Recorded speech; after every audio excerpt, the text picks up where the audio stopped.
Chapter 843. Order the army to charge forward. Then you and I will each lead 200 cavalrymen to Tulu city. Let's hope these soldiers can stall for more time. Shi Wanshan's eyes were filled with determination. For his own safety, he had made the decision to sacrifice his main army. This was equivalent to abandoning the safety of the majority of the people. This was not what a qualified general should do. But at this moment, Ancient River also knew that they had no other choice but to do this. Once they acted on their loyalty and traveled with the main force, the final result would be that even their own lives would be lost inside. Okay. After a little hesitation and struggle, Ancient River did not object and agreed to this decision. Then the two of them began to select elite soldiers to supplement the 400 people that they needed to take away. Just as the sky was about to turn dark, Shi Wanshan and Gu He each led 200 elites and set off their troops under the cover of the darkness. Not only did no one in the Baiming army notice them, even the Tatar cavalry scouts who were in charge of monitoring them did not notice them. It was also night time. The mighty new mercenary army left the first city and headed straight for Tulu city. Tulu city was the main supply point of the mercenary army. Once it was lost, there was only one way left. For the first city that needed a lot of materials, this was obviously not enough. Even if it was for themselves, the mercenary army had to do something to ensure that Tulu city would not change hands. The sky gradually darkened. Fortunately, there was still some moonlight. Once they got used to the darkness, they could see the road ahead even if they did not use a torch. It was just that their vision was blocked and they could not see too far. Since they could see the road ahead, Tiger's man ordered the soldiers not to use torches. At the same time, he also gave the reconnaissance battalion commander Ding Shan a death order to increase the scope of the reconnaissance. Once they found any Tatar scouts, they had to be resolutely eliminated to ensure the concealment of the army. Hu Mang also knew that once the sun rose, he wouldn't be able to hide his whereabouts even if he wanted to. All he wanted was to have a peaceful night and not be discovered by the enemy during the night. Ding Shan, who had received the death order, set out. Although there were only 500 scouts in the reconnaissance battalion, every one of them was an elite in the army. Whether it was horsemanship or archery, they were all 1 in a million talents. It was just a night's covert march, so he was confident that he could succeed. The mercenaries didn't move slowly in the dark. After all, they had already familiarized themselves with the environment and terrain of this area. Usually, there were related exercises, and one of them was to explore this area at night. Now, it was just turning the exercise into a real battle, and it was not difficult. Vice Commander, at this speed, we will be able to cover half the distance by tomorrow morning. At that time, we will be able to form a triangle with the northern Ming army to contain the sudden appearance of the Tatar army. As Hu Mang rode forward, he did not forget to look at Shibi and ask this question. It could be said to be a miracle in the mercenary army. He was just a surrendered general who had not made any contributions to the army, yet he had suddenly become a regiment commander. At that time, who knew how many people were envious, jealous, and dissatisfied? But soon, this person used only 2,000 soldiers to force Agador, who had 15,000 soldiers, into Jianghu town. Everyone was in an uproar. Only now did they know that the sixth young master had great foresight and ability. Soon, a new army was established, and Shibi was able to get a free ride. He jumped from a regiment commander to a vice commander. This scene made some of the senior officers even more dissatisfied. But considering that this was the decision of the sixth young master, no one dared to say anything. Compared to the dissatisfaction of the others, Tiger's man did not show any emotion. He even thought that it was a good thing that Shibi could be his vice commander. It was because he knew that Shibi was very intelligent, and even the sixth young master praised some of his ideas. So whenever something happened in the army, he would always listen to Shibi's opinion. Yes, Commander. Our sudden appearance will definitely give the Tatar army a surprise. At that time, they will not be able to attack Tulu city. But at the same time, the pressure on us will not be small. We need to be mentally prepared. Shibi had been analyzing the situation on the battlefield the entire time. Although he was once a member of the Tatar army, he was now entrusted with an important task by Yang Chendong. All he thought about was how to repay this kindness. The so-called Tatar army, in his eyes, did not have any friendship. They were only enemies and opponents. Yes, we need to be mentally prepared.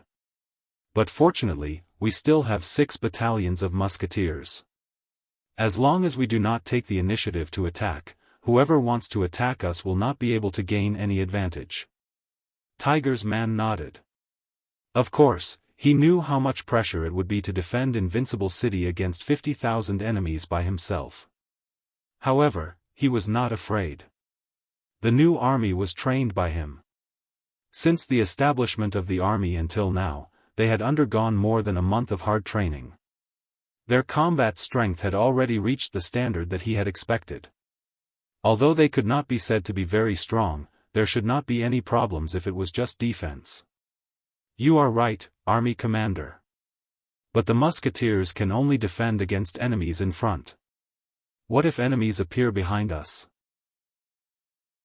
Shibi first nodded in agreement, then raised his own doubts. Vice Commander, are you talking about the enemies on Saihan Mountain?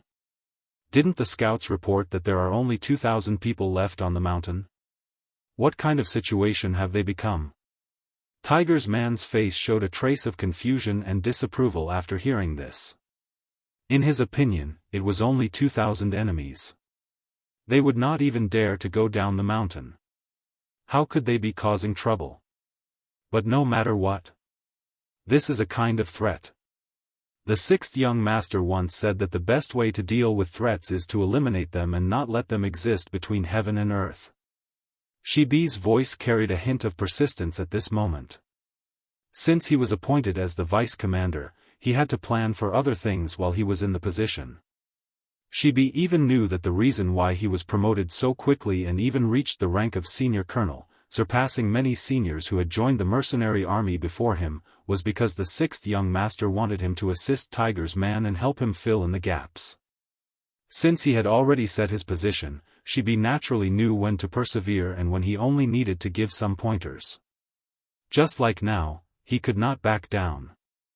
Otherwise, even if the 6th young master knew about it, he would be disappointed in him. With Shibi's persistence, Tiger's man's expression also became serious. He had followed Yang Chendong for so many years. How could he not know what the young master was thinking? Seeing that Shibi was not as obedient as he usually was, he asked, "Then, what do you think, Vice Commander? Take him out.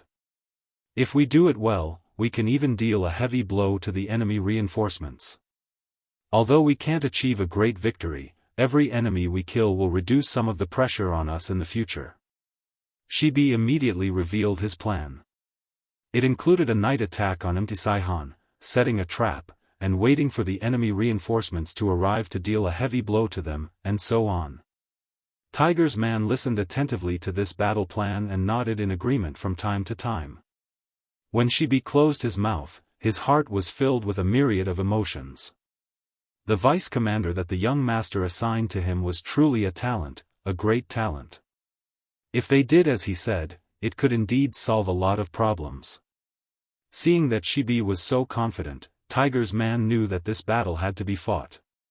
He immediately said, "All right, we'll do as Vice Commander says. Take a look and decide which troops to send to carry out these missions." Since Tiger Edge cooperated so enthusiastically, he didn't dare to be careless. He proposed his own ideas in a suggestion manner. What followed was naturally approved by Tiger's man. Then, the army continued to move forward. However, as they moved forward, groups of soldiers separated from the army and began to move in another direction. The sky was getting darker and darker. It would be midnight in 2 hours. Gaul's 5,000 cavalrymen and Mazam's 4,000 cavalrymen launched a night attack on the Baiming army's main force in a pincer attack. The iron hooves of the warhorses trampled on the ground. Amidst the rumbling, they charged ferociously again and again. Faced with a pincer attack from two sides, the Baiming army, which was mostly made up of new soldiers, fell into chaos. When the Kiliarchs wanted to ask for instructions on what to do next, they realized that the commander-in-chief and the commander-in-chief were nowhere to be found. With the battle on the horizon and the commander missing, the already chaotic Baiming army became even more chaotic. Faced with the charge of the Tatar cavalry, they scattered like birds and beasts, unable to put up any resistance. Countless Baiming army soldiers were killed by the Tatar army. Countless Baiming army soldiers had no choice but to throw down their weapons and kneel down to beg for their lives. Ha ha ha. Mazam, who had killed to his heart's content, couldn't help but laugh proudly when he saw tens of thousands of Baiming army soldiers being wiped out. He had done a great service in this battle. When he saw Hubo, he would probably be rewarded. However, his laughter did not last long. The flames that appeared on Mount Saihan not far away attracted his attention. Vice Commander Bella had appeared beside him at some point and said with a panicked expression, "General, someone attacked Mount Saihan. It should be the work of mercenaries." Ayaya. Mazam thought that he had done a great service, but he did not expect his base to be destroyed. At this moment, Mazam was furious. "Men, immediately return to Mount Saihan. No matter what, we can't let the mercenaries succeed in their scheme." Mazam wanted to go back in person, but he was stopped by Plato in the end. "General, you can't do this out of loyalty. We've just won a big victory here. You can't leave yet. Otherwise, won't all the credit be taken by General Gore? How about this, I'll bring reinforcements. I'll only bring 2,000 cavalry. I believe that with the terrain of our mountain, it's easy to defend and hard to attack. The mercenaries won't succeed so quickly. Wait until you see Lord Hubo, and ask for reinforcements. At that time, we'll attack from one side of the mountain and the other side of the mountain. Wouldn't it be better to achieve a great victory?" Chapter 844. By La's words made Mazam calm down.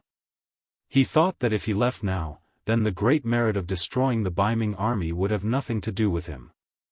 More importantly, even if he went back now, he would only be able to bring back 4,000 cavalrymen. Against the powerful mercenaries, they would not be of much use. It was better to stay here and ask for reinforcements after meeting with Lord Hubo.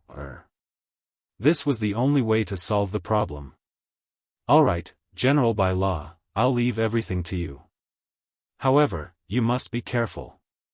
Mazam listened to this suggestion.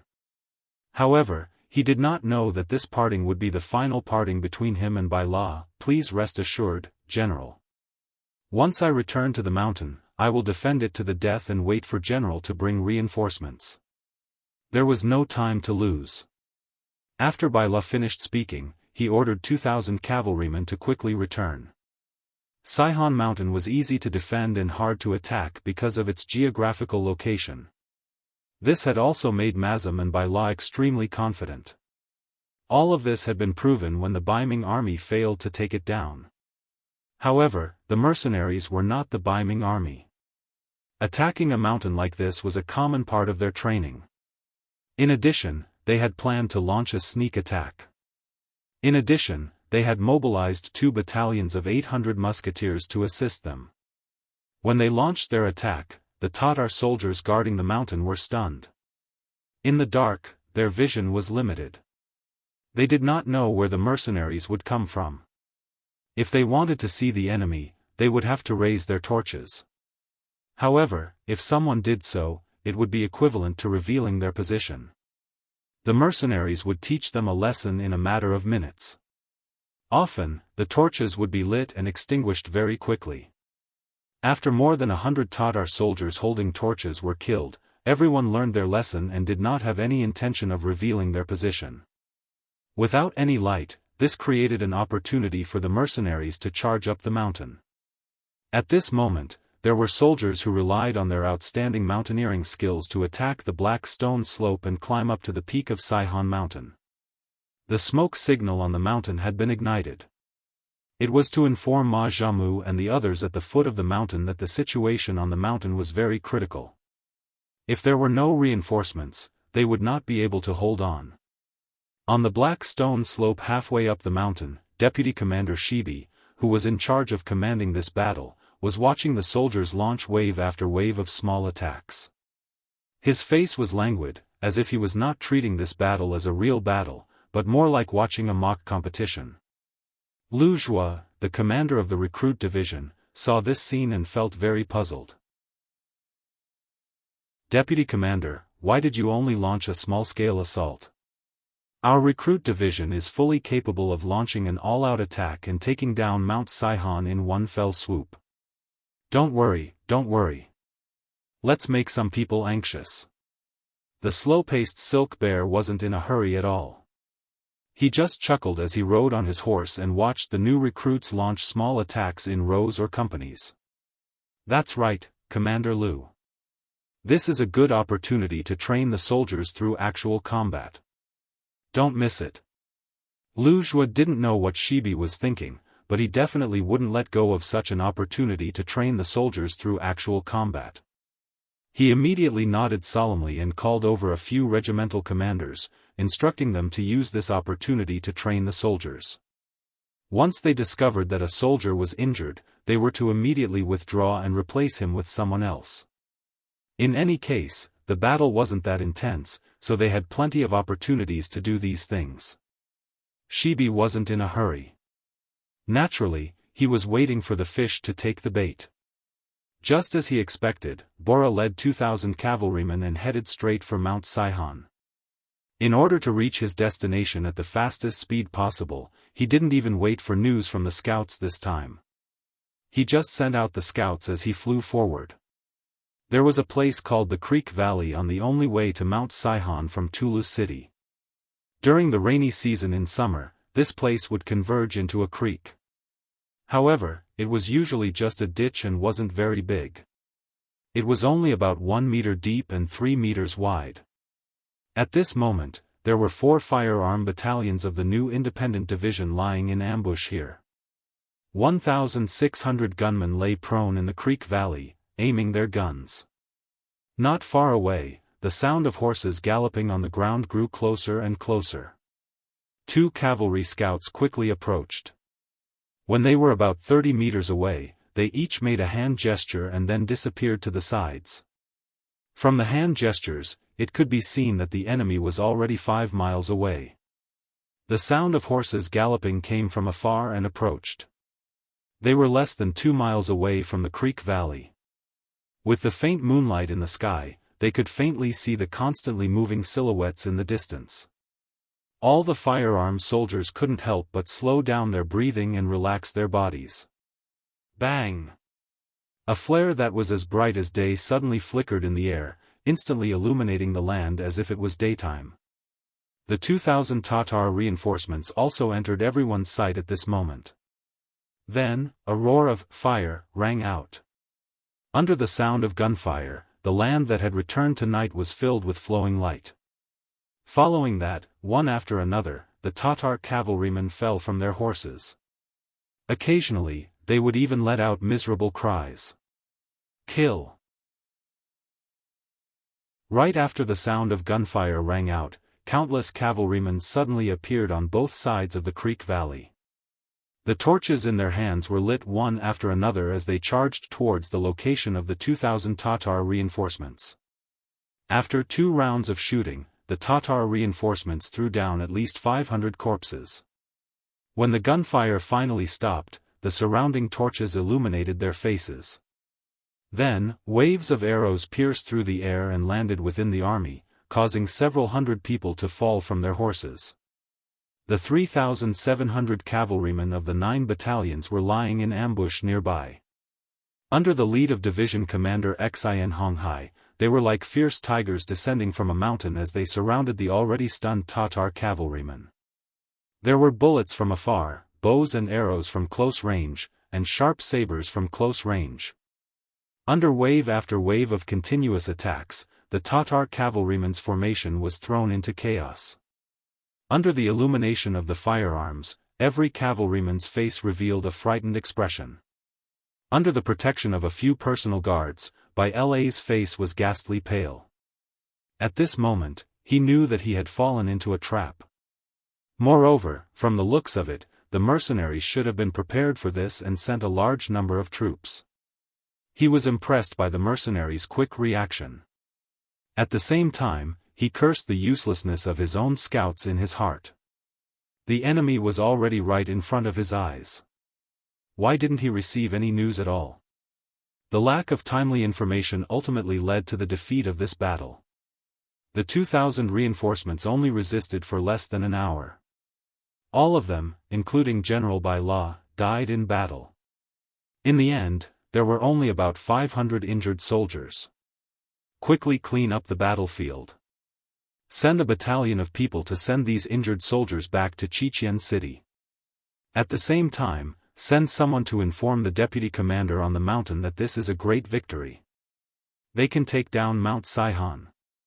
Division Commander Xian Honghai rode on his warhorse and constantly gave out orders. After an hour, the general attack on Mount Saihan began. In less than an hour, the enemy was completely annihilated. Mount Saihan became one of the areas that First City expanded to the south. In the same night, the commander of Wanquan City, Shi Wanshan, and the commander of Wanquan City, Tongji Ancient River, were under the protection of 400 elite cavalrymen. They were rapidly advancing toward Tulu City. They had been running for the entire night. Seeing that the sky was starting to brighten, their whereabouts were finally discovered by the Tatar scouts. Following that, they were pursued and intercepted all the way. At this moment, it could be said that time was life. In order to break out of the encirclement and escape before the main Tatar army appeared, the two generals went through several attacks. The number of soldiers under their command was decreasing. After going through the fifth encirclement, there were less than 50 cavalrymen around them. Even so, the two generals did not intend to give up resisting. They were still fighting with all their might just to be able to return to Tulu City alive. They are over there. Surround them. Don't let them escape. Not far away, another team of 200 Tatar patrols came. When they saw the Baiming army being surrounded, they immediately rushed over with all kinds of strange cries. There were still more than 100 enemies around them. Now that another 200 enemy cavalrymen came, Shi Wanshan immediately felt the pressure increase. He waved his saber and slashed continuously.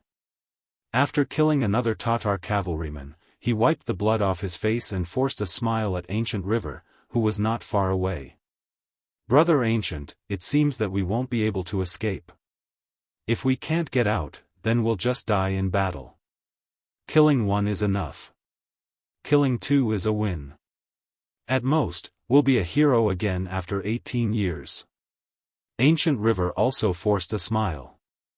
Then, he tightened his left arm that had been stabbed. He suppressed the bleeding point and waved his left hand once again, charging toward the Tatar cavalryman 5 meters away. At this moment, it was impossible to distinguish between generals and warriors.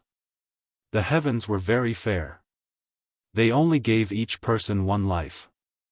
At this moment, if they didn't kill the enemy, they would be killed by the enemy. All schemes and strategies were useless. The saber and the curved horse kept colliding in the air, causing bursts of sparks. After a quarter of an hour, the Baiming cavalry had lost another 40 cavalrymen. Now, there were only 10 people left standing, including the two generals. Fortunately, after a lot of hard work, they finally managed to bleed out. Without further ado, the two generals brought several wounded soldiers out of the encirclement and headed toward Tulu City. At this moment, as long as there was a chance, they would fight for it. Even if they died, they didn't want to die on the grasslands. Chase.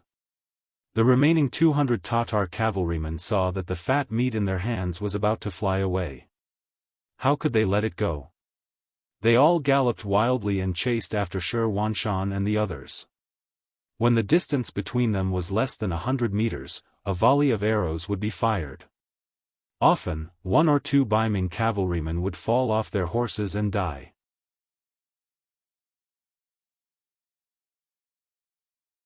Chapter 845. In the blink of an eye, Baiming's cavalrymen, including the 2 generals, were left with only 4 people. At this moment, their warhorses also showed signs of exhaustion after a night of running. They were no longer as fast as before and became slower and slower.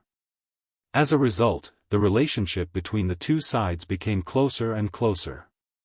The Tatar cavalrymen were not in a hurry to shoot arrows. With such a good opportunity, they wanted to capture the enemy alive and make a great contribution.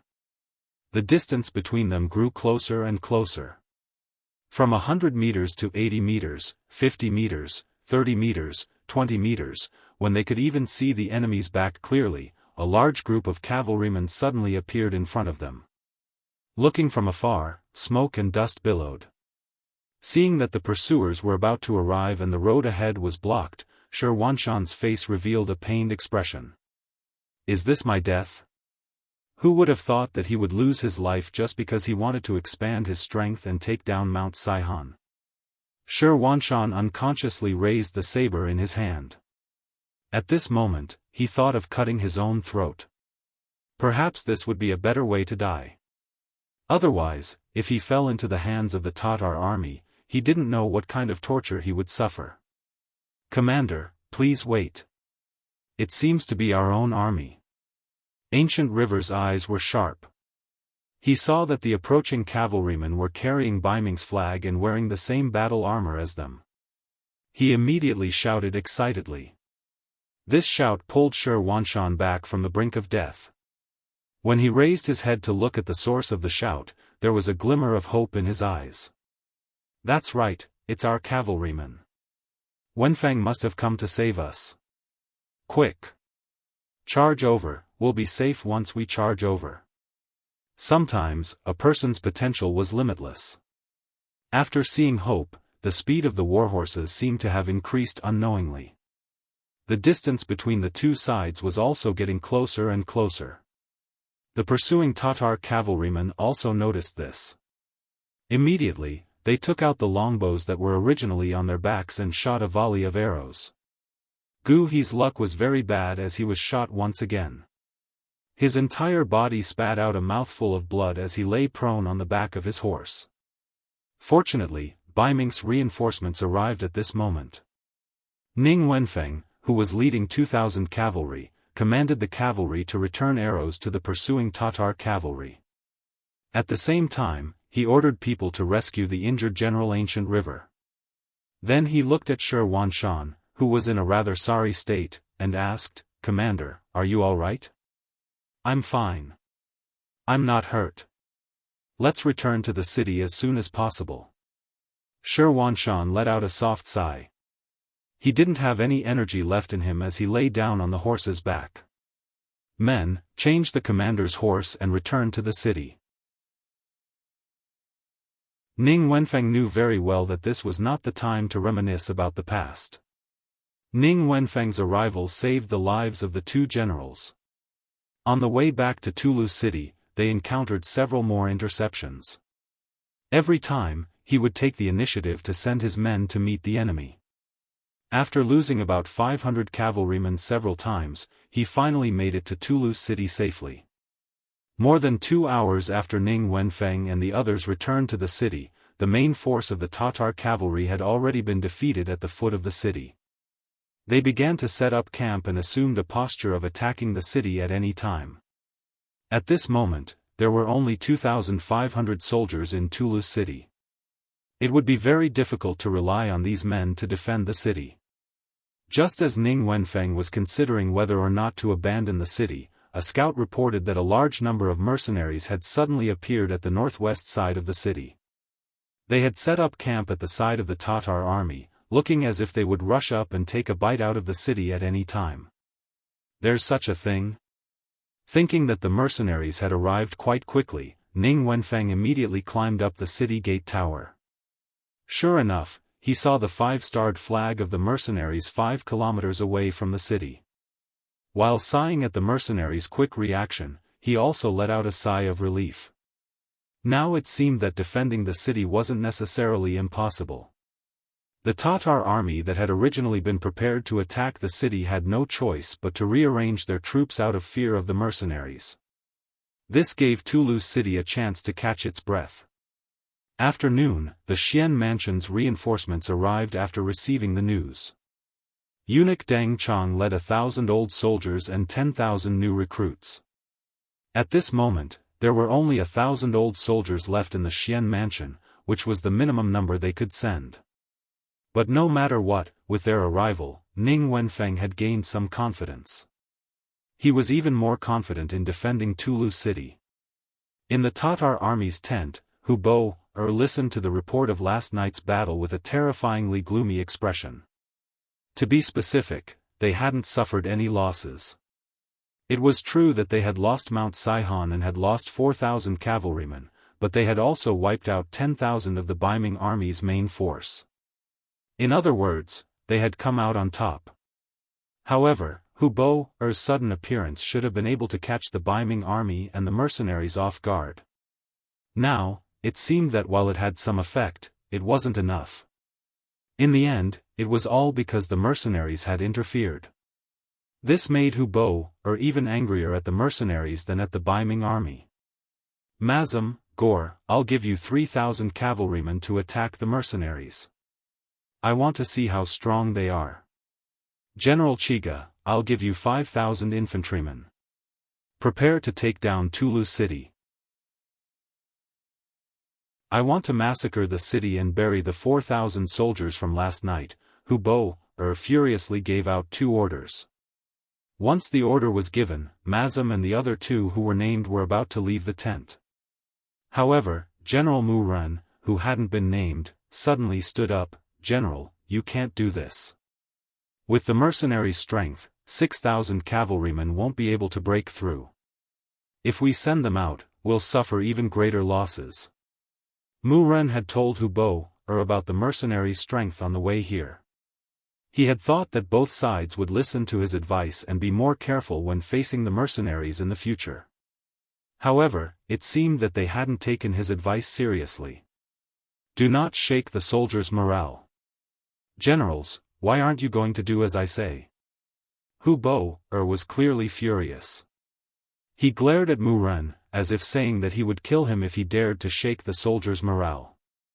In the end, Mu Ren didn't dare to say anything and stepped back.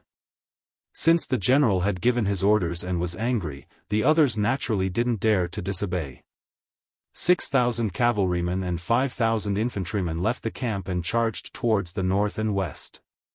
CB had already arrived outside Toulouse city from Saihan Mountain and was warmly welcomed by Tiger's Mane. Deputy Commander, you've worked hard. The travel-worn CB hurriedly took a few steps forward and arrived in front of Hu Mang. He respectfully saluted. Commander, you're the one who's working hard.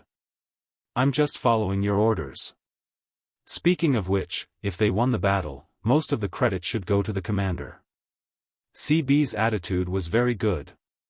Since he knew that he couldn't win, he might as well take a step back and keep a low profile. Whether it was Tiger's Mane or the 6th young master, they all knew what he was doing. As expected, Tiger's Mane chuckled when he heard CB's words. In truth, with his position, he didn't care about military merits. The 6th young master trusted him more than anything else.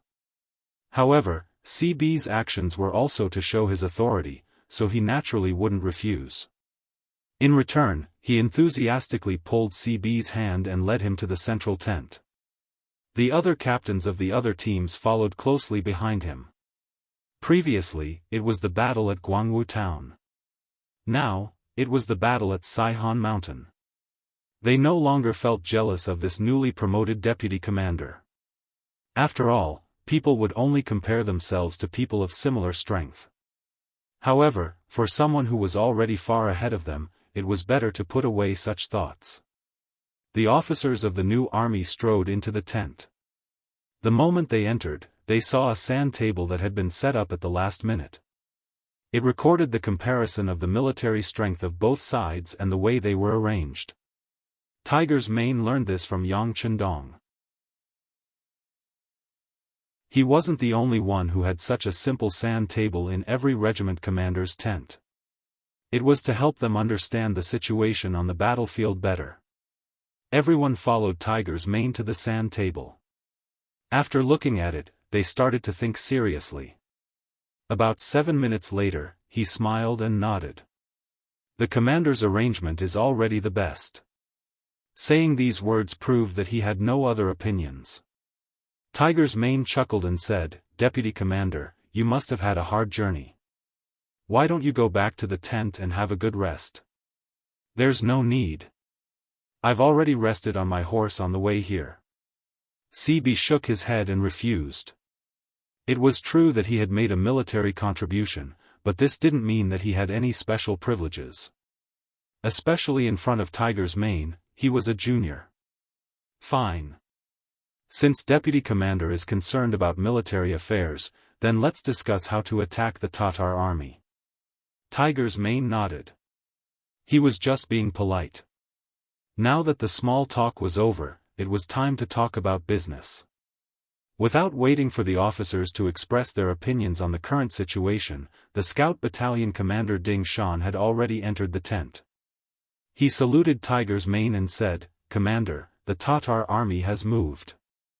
There are 3,000 cavalry coming towards our camp from the left and right." "You're so petty."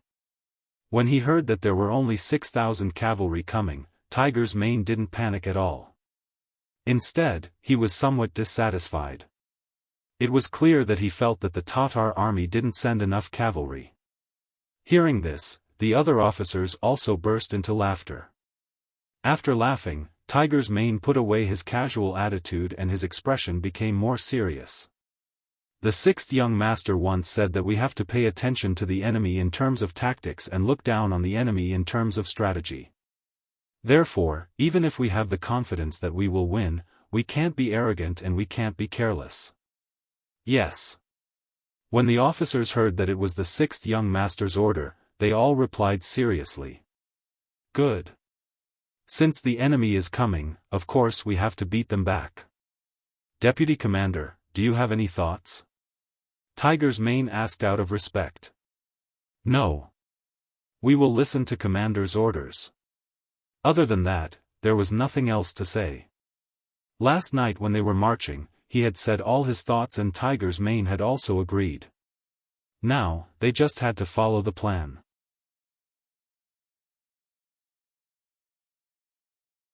Chapter 846. "Very well, since that's the case, let's proceed according to the plan," Tiger's Man nodded. Following this, he gave out a series of orders, and the officers who were called stood at attention. The other officers who were not called also earnestly studied. For them, as the mercenary army continued to expand, the number of soldiers they could lead would only increase. The military ranks on their shoulders would also increase, and the number of pentagonal beans would also increase. Learning more about the battle strategy of the Bright Tiger Army commander would naturally be beneficial for their future development.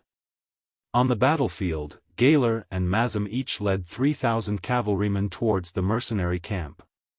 Although Hu Bo had rejected Mu Ren's suggestion to fight cautiously, the two generals knew that the mercenary army was not to be trifled with. This time, he had to be extremely careful in order to make an enemy out of him. In actuality, from the fact that they had only sent 3,000 cavalrymen each, it was clear that they were testing the mercenary army. Otherwise, Hu Bo would have sent at least 10,000 cavalrymen.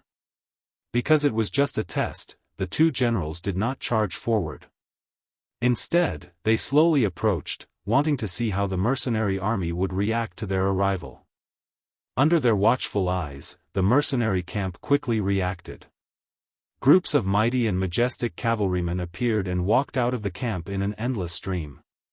It was too much for the eyes to take in, and it felt like there was no end to them. However, this feeling quickly disappeared because the cavalrymen had already blocked their vision, making it impossible for the two generals to see what was going on within the mercenary army. General Gaylor lightly sighed. The mercenary army's tricks made him feel a sense of helplessness.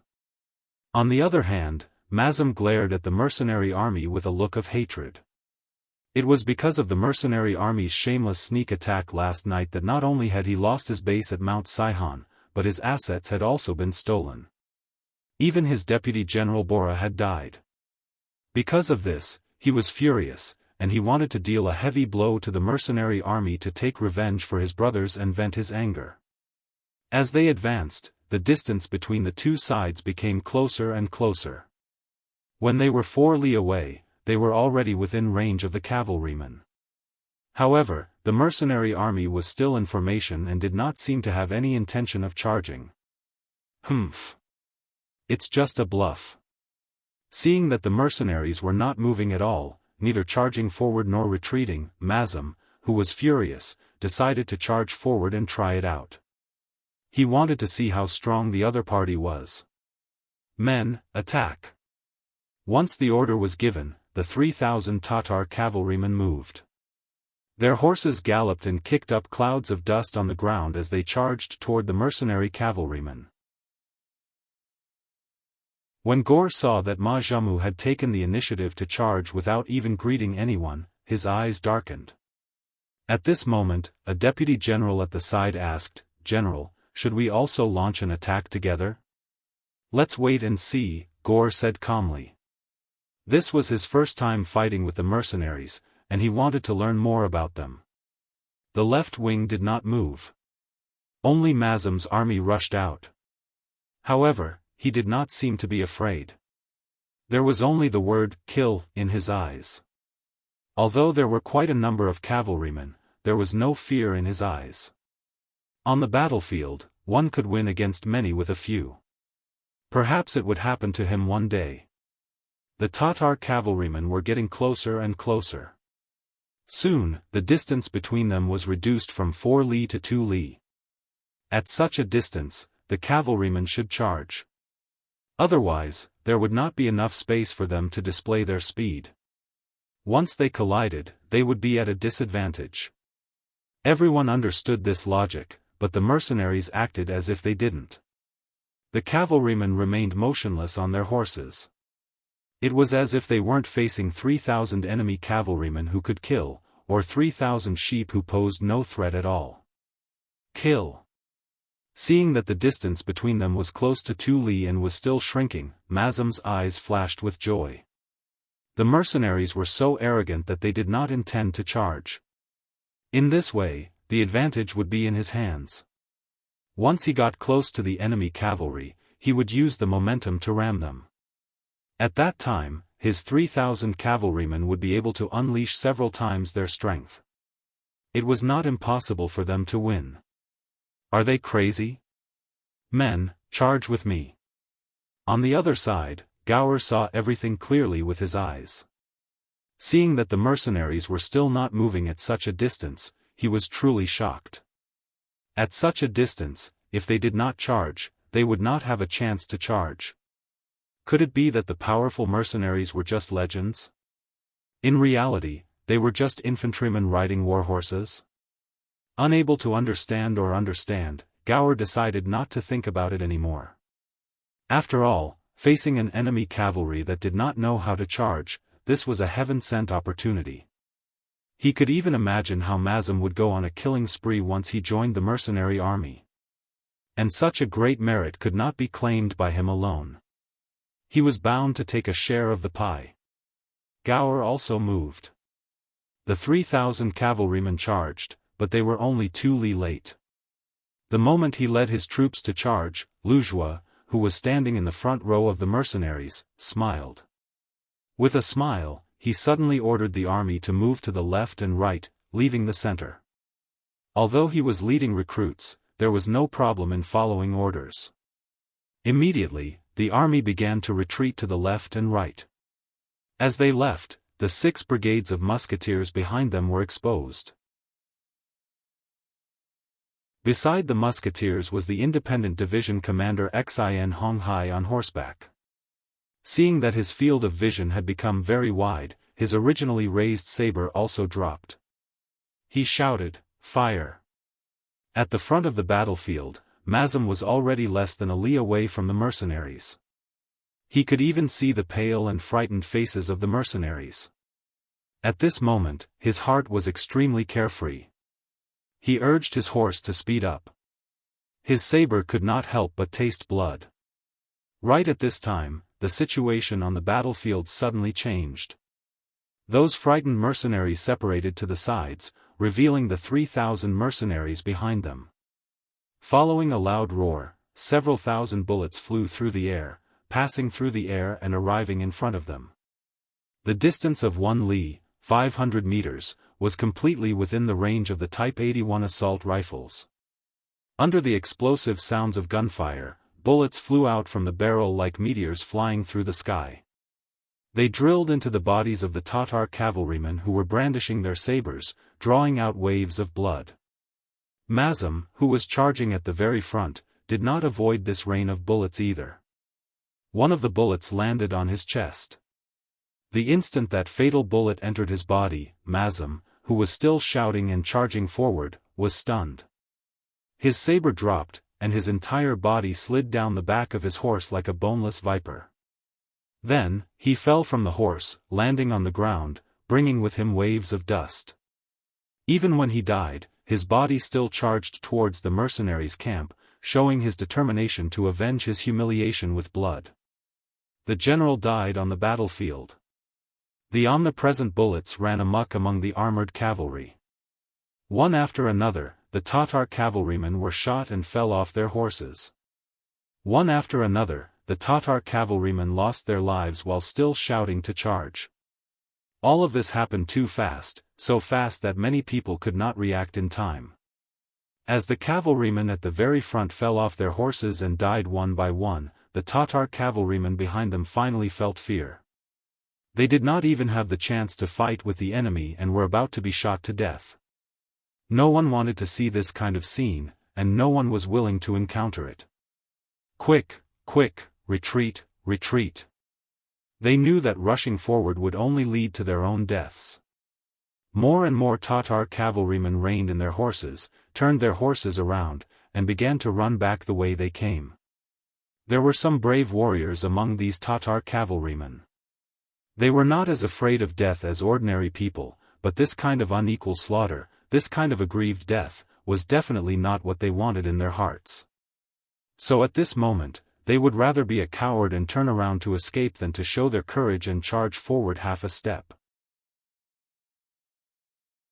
As if they had expected them to do this, the cavalry of the recruit division at the front once again opened up a path.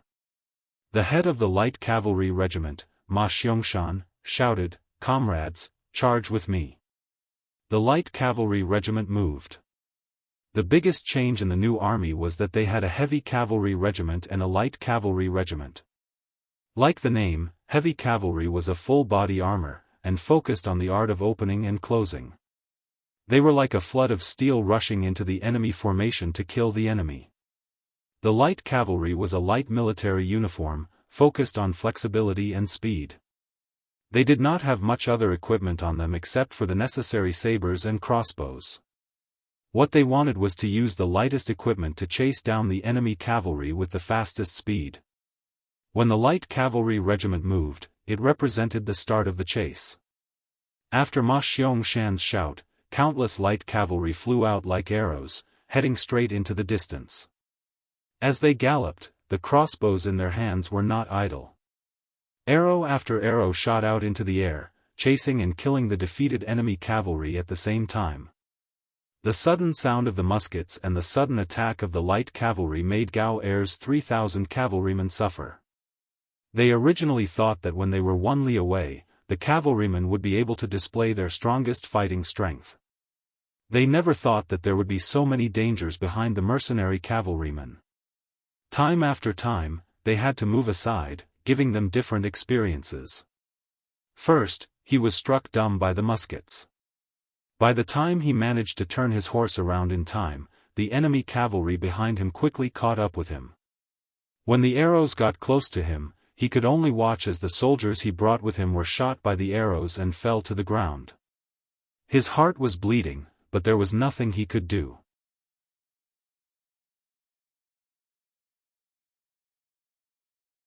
Chapter 847. Underestimating the enemy was not scary. What was scary was that his cavalry had been beaten into a pulp and had lost their will to fight. With such an iron cavalry, it would be difficult to calm them down and turn back to fight. They could only rush toward the Tatar camp and hope that the enemy would not chase too hard. As expected, the light cavalry did not chase too far and stopped after 6 miles.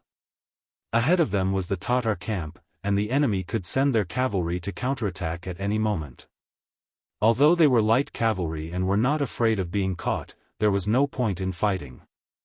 The light cavalry retreated and kept their guns. This probing mission ended in a huge victory for the mercenaries. Based on the results, they had killed close to 2,000 cavalry and captured 100 enemies. Not only did they lose the first battle, but even General Mazem had died on the battlefield. When this result reached Huboer's ears, he was furious. Within the tent, the table was sliced in half by a sharp cavalry knife. A roar sounded out, "Mazem, I will take revenge for you." Mazem had defended Saihan Mountain for many years, and even if he did not contribute much, he had put in a lot of effort. However, when Huboer's army appeared and was about to show off their skills, he was killed. It was truly regretful and sad. All of a sudden, the morale of the Tatar camp was low. To break this bad atmosphere, Huboer roared out once more, "Where is General Chiga? Has he not taken down Talu's city?" The flames of war raged beneath Tulu. Countless cloud ladders were erected beneath the city walls, and countless arrows were fired in the air. Death was a matter of great importance to humans, but at this moment, it seemed so insignificant and ordinary. When the iron cavalry started to probe the mercenaries, the 5,000 grassland infantry led by Chiga had launched a fierce attack on Talu's city. It was said that the grassland iron cavalry were unparalleled in the world. Everywhere they went, locusts would sweep past, and not a single blade of grass would grow. However, what everyone didn't know was that the trained grassland infantrymen were also elites among soldiers. They existed for the purpose of sieging cities, and their instructors were generals with rich experience in sieging cities. The grassland cavalry relied on speed, while the Ming army relied on the city walls. Both sides had their advantages, and it was difficult for one side to gain the upper hand. As time passed, Ming Chengzu conquered the 5 grasslands and opened up the path of the Ming army's iron cavalry. After the Mongol soldiers suffered losses time and time again, they started to learn from the strengths of the Ming army to create offensive infantry. A person's greatest ability lies in learning and imitating. After Ming Chengzu passed away, the advantage of the Ming army cavalry slowly disappeared. As a result, the Mongol siege infantry grew. This time, the 5,000 infantrymen had this ability. Their teachers were the captives of the Ming army who had their cities conquered. Since they were living under someone else's roof, they had no choice but to lower their heads. In order to survive, not many of them could reject the mere teaching of skills. Because of this, the Mongol army that was attacking the city was really aggressive. The moment they appeared, they beat up the Baiming army. The 3,000 new Baiming soldiers that were in charge of defending the city suffered heavy casualties. Cries of emergency continuously entered the ears of General Ning Wenfeng, who was in charge of the formation. He had no choice but to bring 1,000 old soldiers and 3,000 new soldiers to re-enter the city and stabilize the situation. On the battlefield, the biggest difference between the new soldiers and the old soldiers was the amount of battle experience. Usually, the experienced old soldiers knew what to do without orders. They could freely counterattack and attack when they should and dodge when they shouldn't. The new soldiers were different. They were like a heavy stone mill. If you pushed them, they would move. If you didn't push them, they would be as immovable as a mountain. When these new soldiers came to the battlefield, they were terrified by the aura of death on the battlefield. Without orders, how would they know what to do? When the new soldiers lost, the old soldiers went up. The new and old soldiers helped one another, and Ning Wenfeng's commanding ability was displayed. He chased back the Mongol infantry that had charged up the city walls. After a few rounds, they finally lasted until night time, and the offensive came to an end. Within the city lord's manor, the injured ancient river was still resting on the bed. Shi Wanshan, who had mostly recovered, and eunuch Deng Chong were sitting in the hall, talking to the exhausted Ning Wenfeng. Eunuch Deng, Commander, the losses in this battle are too great. More than 2,000 new recruits have died, and 2,000 have been injured. If this continues, I'm afraid it will be difficult to defend the city. Why don't we retreat to the Xian mansion? The city walls there are higher, and it will be much easier to defend than Tulu's city. Ning Wenfeng grumbled while probing. His eyes were filled with hope. We can't. Deng Chong was the first to speak. The two generals might not know, but when the Duke of Loyalty and Courage gave Tulu's city to the Great Ming, everyone in the imperial court clapped and cheered. The people of the capital also took to the streets and lit firecrackers to celebrate. Everyone took Tulu's city as a symbol of the rise of Baiming. How could we give it up at this moment? If we really did this, there would be no need for anyone else. Just the memorials from the imperial censors would be enough to crush us to death. Deng Chong's words made Shi Wanshan, who originally wanted to say something, shut his mouth immediately. If this really was the case, Tulu's city could not be lost. Otherwise, their political lives would come to an end. At that time, no matter how great their ambitions were, they would be powerless to carry them out. Hold on a little longer. If we really can't do it, we'll transfer all the new soldiers from the Xian manor.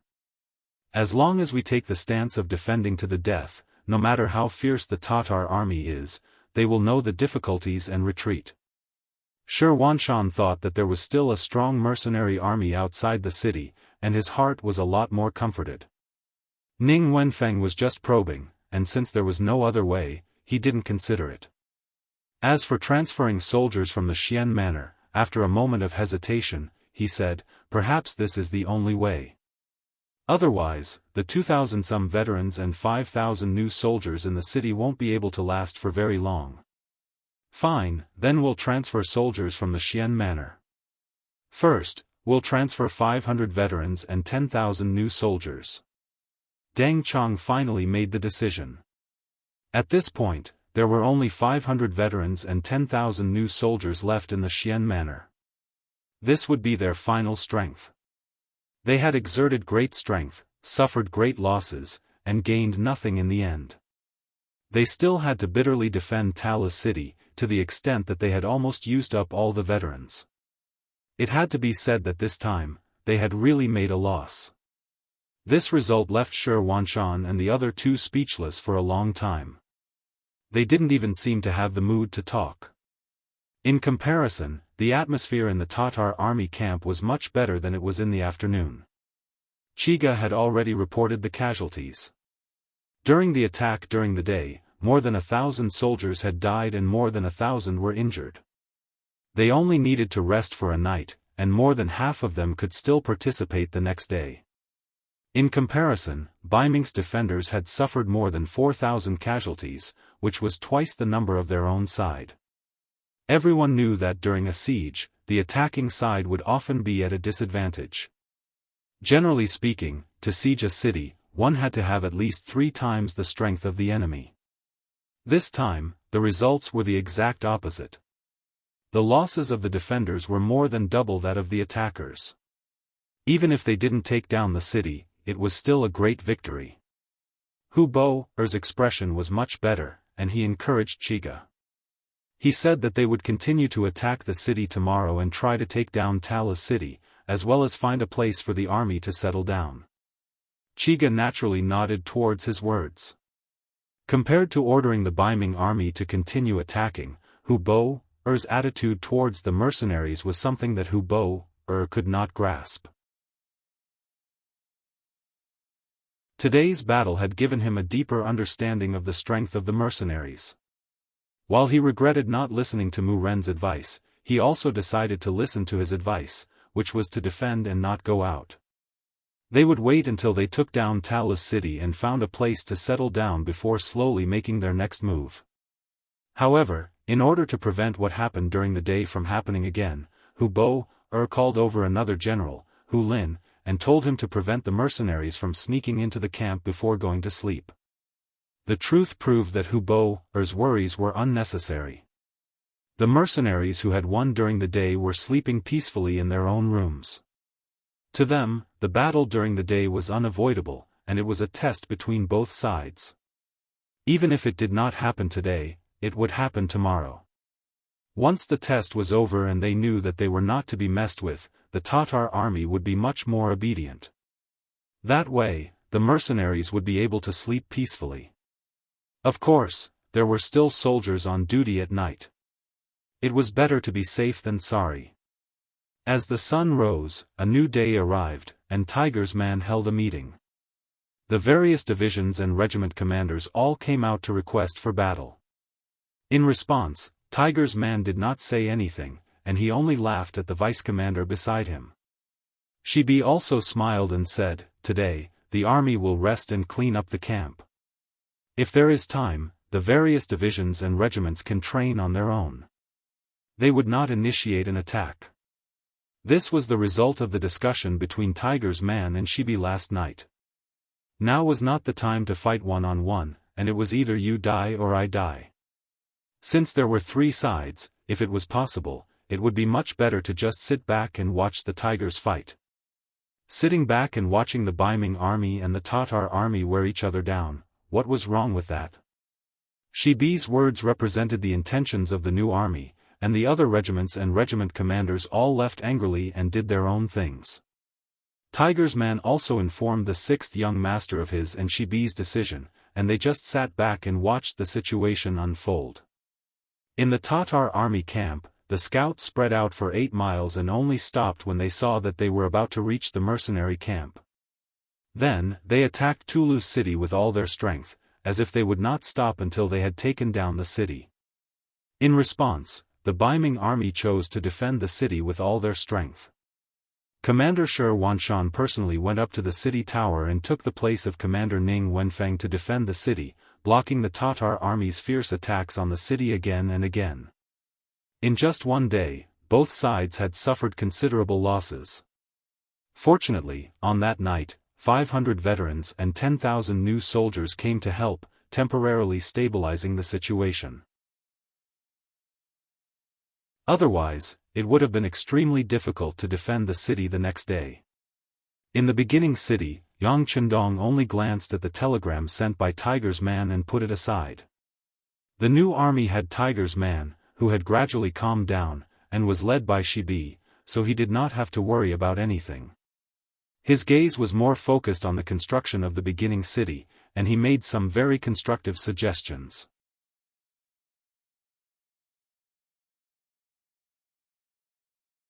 Chapter 848. First city was the first city he built on the grasslands, but it would not be the last. According to Yang Chendong's plan, he wanted to build a model here. In the future, when he built a city here, everyone could follow suit. In order to make this model as perfect as possible, he had to put in a lot of effort. Apart from the construction of first city, Yang Chendong was also fearlessly asking about the Mongol tribe in the Gobi Desert. The Mongol tribes were the biggest threat to the northwest of the beginning city. They were different from Hu Bo's tribe. They were originally from this place and had great survivability in this land. If they were not suppressed, they would become a huge problem sooner or later. Not to mention, now that they had a famous general like Fan Yuhai, if he did not destroy them, he would not be at ease. If he wanted to destroy someone, he did not only have to kill and cripple them, but he also had to run. As the ancient saying went, the best strategy was to attack the enemy, followed by attacking the enemy, followed by attacking the enemy. What Yang Chendong chose was the strategy of sending troops. This was also why he didn't order Khan Sud's life when he carried out the beheading policy in Wanda City, but only wanted him to injure his body. What he wanted was to create an opportunity for Fan Yuhai. Facing an injured Khan, he believed that a smart person would grasp the opportunity and know what to do. From the intelligence sent by the Security Bureau, it could be seen that Fan Yuhai did not disappoint. After the defeat in Wanda City, Fan Yuhai followed the Mongol army to the Gobi Desert Mongol tribe and settled down at the west of Ian-Ma River. The injured Sud Khagan, in order to stabilize the situation, temporarily handed over the military power to Fan Yuhai. This was to prevent the mercenaries from chasing after them. But as the days passed, the mercenaries didn't appear. While Sudra Khan heaved a sigh of relief, he became nervous at the same time. This was because he suddenly realized that the bodyguards around him had all been replaced. The people who used to follow him were also gone. Instead, they were replaced by unfamiliar faces. After asking, he found out that these people were Fan Yuhai's trusted aides. He was the one who gave the order to change the guard. Using the reason of ensuring Khan's absolute safety, on the surface, Khan was completely protected and isolated, but in reality, it was nothing more than house arrest. Fan Yuhai was an ambitious man. Yang Chendong had known this for a long time, so he gave him an opportunity. Sure enough, Fan Yuhai grabbed it and put Suda under house arrest, using him as a hostage to command his vassals. However, this was just the beginning of the house arrest. There were still too many people who did not understand. However, Yang Chendong knew in his heart that this matter would be exposed one day. Even if it was him, he had already arranged for Director Feng Liang to spread the news. It would not be long before there would be internal strife. He wanted to see how this famous general would decide. Below the city of Teru, the war was still raging.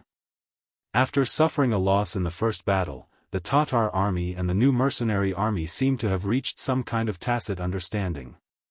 The two sides did not fight and only faced each other. Speaking of which, both sides were afraid. The Tatar army was afraid of the muskets of the new mercenary army and did not dare to charge rashly. The new mercenary army was afraid of the enemy's cavalry, which numbered nearly 40,000. If a real battle broke out, the muskets' power would be limited. Once the two sides fought, both sides would be injured. This was not what they wanted. It was precisely because of these misgivings that both sides settled down. As a result, the Baiming army had a hard time defending the city. When the Tatar army focused all of their energy and spearhead on Tulu city, the pressure on Shirwanshan multiplied and he was in an abyss of suffering every day. Previously, when the Tatar army attacked the city, they only used infantry. These well-trained siege soldiers were already a headache for the Baiming army. However, when the mercenaries and the Tatar army were in a stalemate and neither side had the intention to send out troops, the Tatar cavalry also came into play. They arrived at the city walls and continuously shot arrows at the buildings, killing a large number of northern Ming recruits who did not have much combat experience. Teru, which was already in a precarious situation, was in even more danger. The number of casualties was constantly rising. If this continued, the city would not be able to hold on for much longer. Another tiring day passed. The exhausted Shi Wanshan and Ning Wenfeng returned to the yamen of the city lord's mansion. They sat in the courtyard and drank tea while looking at each other without saying a word. Guardian eunuch Deng Chong had already returned to the Xian mansion. He even brought back the commander Gu Feng. He said that he was bringing the general back to recuperate, but in reality, it was just an excuse for him to avoid responsibility. As long as he wasn't in the city, once Talu's city fell, this responsibility wouldn't have much to do with him. At that time, with Gu He, this general, in his hands, the safety of the Xian manor would be guaranteed. What a wonderful plan. I said that we shouldn't have taken Teru. This city is extremely important, but its walls aren't that high. We're just asking for trouble. The emotionless Ning Wenfeng finally couldn't hold back any longer and slapped the stone table in the courtyard. After several days of bitter fighting, even the most even-tempered person would have been worn in. How could Ning Wenfeng's reaction not be exactly what Shi Wanshan had been thinking? But he was keenly aware that there was no way out of this situation. He had sent a messenger 800 li to the capital to ask a few officials who were on good terms with him. All of their answers were basically the same. The imperial court viewed this battle with great importance, and if they lost, an imperial edict condemning them would immediately be issued. When that time came, they would be guilty of biming. Shi Wanshan, who had worked so hard to get to this day and had even been a bandit, naturally didn't want to lose everything. What he needed to do was think of a way to protect Teru. Suppressing his anger, Shi Wanshan asked, Wenfeng, what do you think if we kill our way out and send someone to ask for reinforcements from the mercenaries? Ask for reinforcements? Ning Wenfeng raised his head and looked at the hopeful Shi Wanshan. He shook his head and said, Commander, it's not that I want to discourage you, but if you were a mercenary, would you intervene at this time? This. Shi Wanshan was speechless. He knew that his suggestion just now was somewhat idiotic, but he really couldn't think of a better idea. Behind them was the Xian residence, which also lacked soldiers. They might have the strength to defend the city, but they definitely didn't have the strength to send reinforcements. As for the imperial court, although he had sent several emergency letters, they had all been like stones sinking into the sea. It was obvious that the imperial court wouldn't send any reinforcements for the time being. After thinking about it, there seemed to be no other option besides the mercenaries before him. This was a method that couldn't be helped, but he hadn't expected Ning Wenfeng to reject it so quickly. Sitting across from him, Ning Wenfeng understood Shi Wanshan's thoughts, but he still couldn't help but say, Commander, there's no need for this idea. Right now, the mercenaries are probably looking forward to us and the Tatar army fighting until both sides are heavily wounded. Why would they intervene at this time? But once Talu's city changes hands, one of their supply routes will be cut off. Will the loyal guild allow this to happen? Shi Wanshan still wanted to argue. So what if the supply route is cut off? Isn't there still the new, Gandusi region? That was originally the loyal guild's backup plan. At least for this reason alone, we have to go against 40,000 elite cavalry. This is not a good deal. Ning Wenfeng shook his head. With such an attitude, such a decisive answer, Shi Wanshan was speechless. Perhaps he also had such thoughts in his heart, otherwise, he would have sent someone to deliver a letter to the mercenaries. However, at the moment, he really couldn't find a solution other than this method. With a sigh, Shi Wanshan closed his mouth again. Only when he was drinking tea would he suddenly open his mouth, as if he had a grudge against the teacup and the tea leaves. Silence. Another silence, representing the bitterness and helplessness in the hearts of the two generals. At this moment, a guard outside the door walked in and half knelt on the ground. Sir, there is a person outside the residence who calls himself the Loyal Guild's messenger asking for an audience. The Loyal Guild's messenger? When they heard the voice, the eyes of the two men who were originally dispirited lit up. Shi Wanshan even opened his mouth abruptly after a breath of time, please, please. If it weren't for his own status, Shi Wanshan would have already stood up to greet him. But even if he didn't do so, the two words, please, from his mouth were enough to express his excitement. The bodyguard retreated. Less than half a cup of tea's time had passed, but from Shi Wanshan's point of view, it seemed like a long time had passed. Finally, a man dressed in plain clothes walked into the backyard. The bodyguard beside him had already proved his identity. This commoner Yuan greets the two generals. The man cupped his fists and bowed slightly, then stood up straight again. He had an expression that was neither servile nor overbearing. Although he was a commoner, how many commoners could still act so naturally in front of the commander-in-chief? Just from this aspect alone, this person was different from ordinary people in many ways. So it's Mr. Yu. Please take a seat. Ning Wenfeng said with a spring breeze smile on his face. Before the identity of this person was clear, this kind of reception was naturally done by him as a subordinate official. As he spoke, he waved his hand at the guard at the side, indicating for him to withdraw. Soon, only the three of them were left in the small courtyard. Yuan tasted the fragrant tea in front of him under Ning Wenfeng's indication. After a light sip, he nodded slightly. Not bad, good tea. Hee, now that the war is imminent, we didn't know you were coming, so we didn't prepare well. However, the Duke of Loyalty and Courage must have some exceptional tea. Ning Wenfeng laughed mischievously, not forgetting to point the spearhead at the topic he wanted to discuss. Even now, he was still very suspicious of Yuan's identity.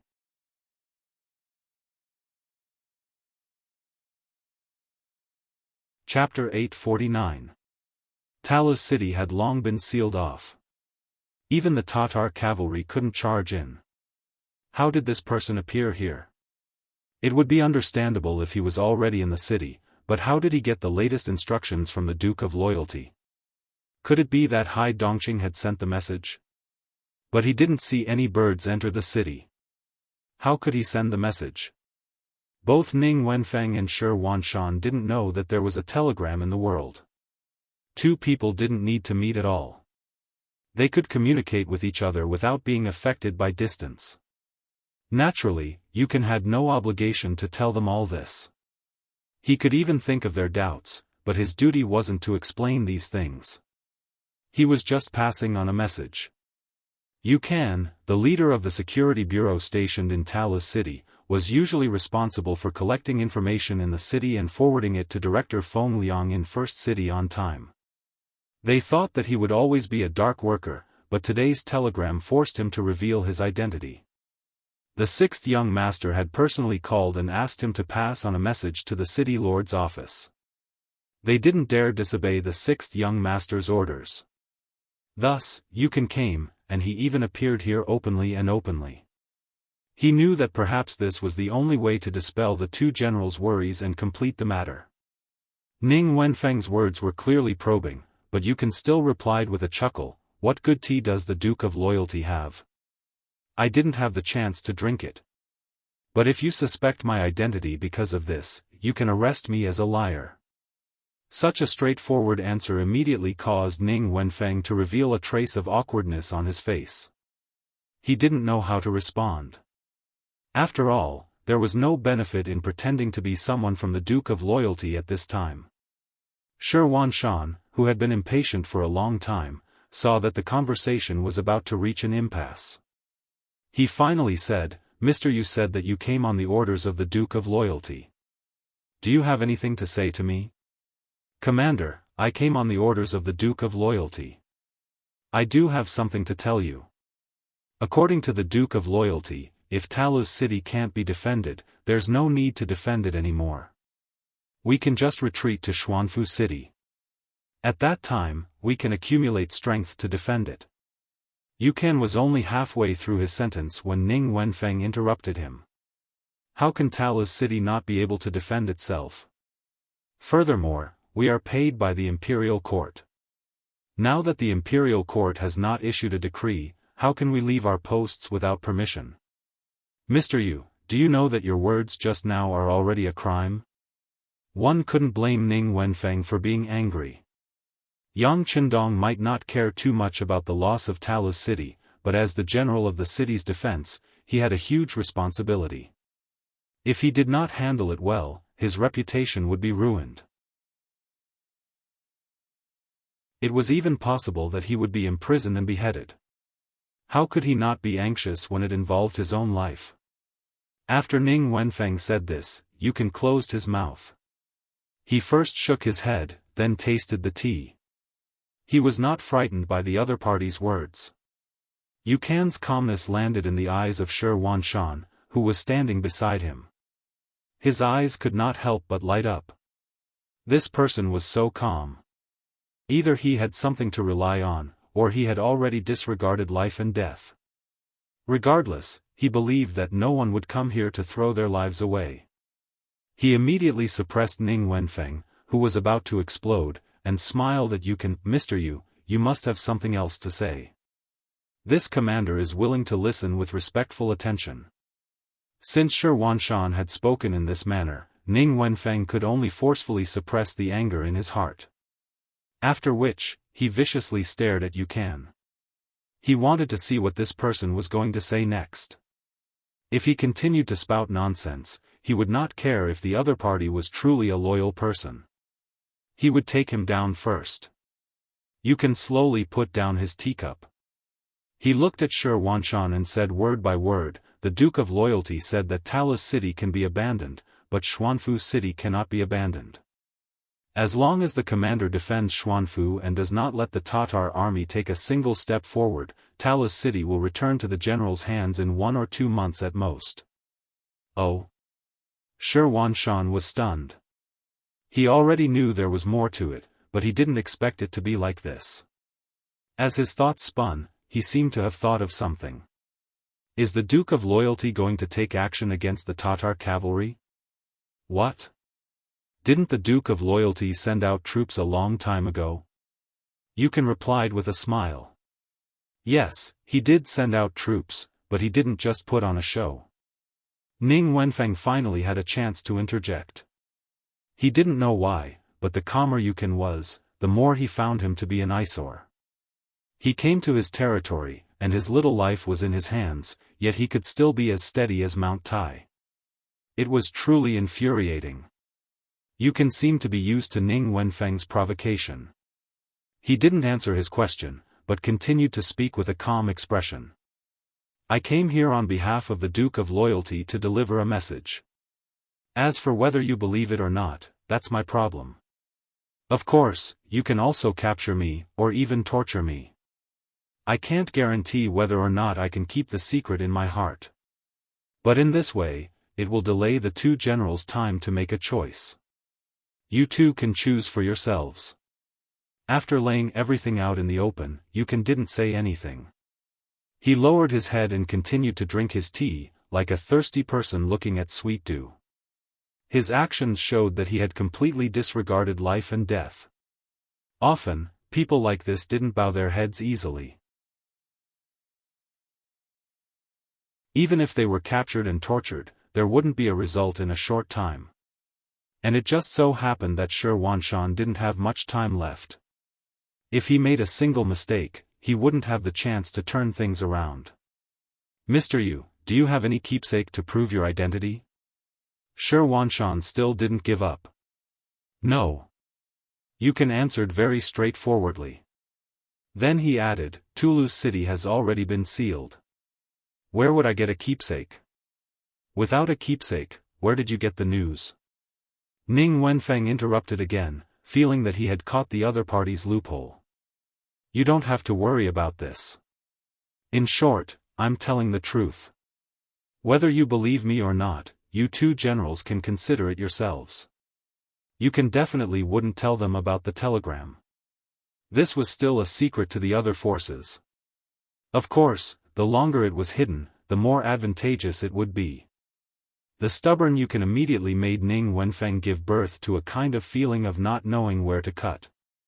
At that moment, he shifted his gaze to Shi Huanshan. It was obvious that he wanted the commander to make the decision. Shi Huanshan frowned. Yuan's appearance was too unexpected. He couldn't make a decision in a short time. He still needed more time to consider. He slowly raised his head. Mr. Yu, thank you for your information. How about this, I'll think about it before making a decision. Now, please go back and rest. Alright, there's no need to inform this commoner of your decision. It won't take long for the whole world to know of your decision. Yuan knew that his mission was completed.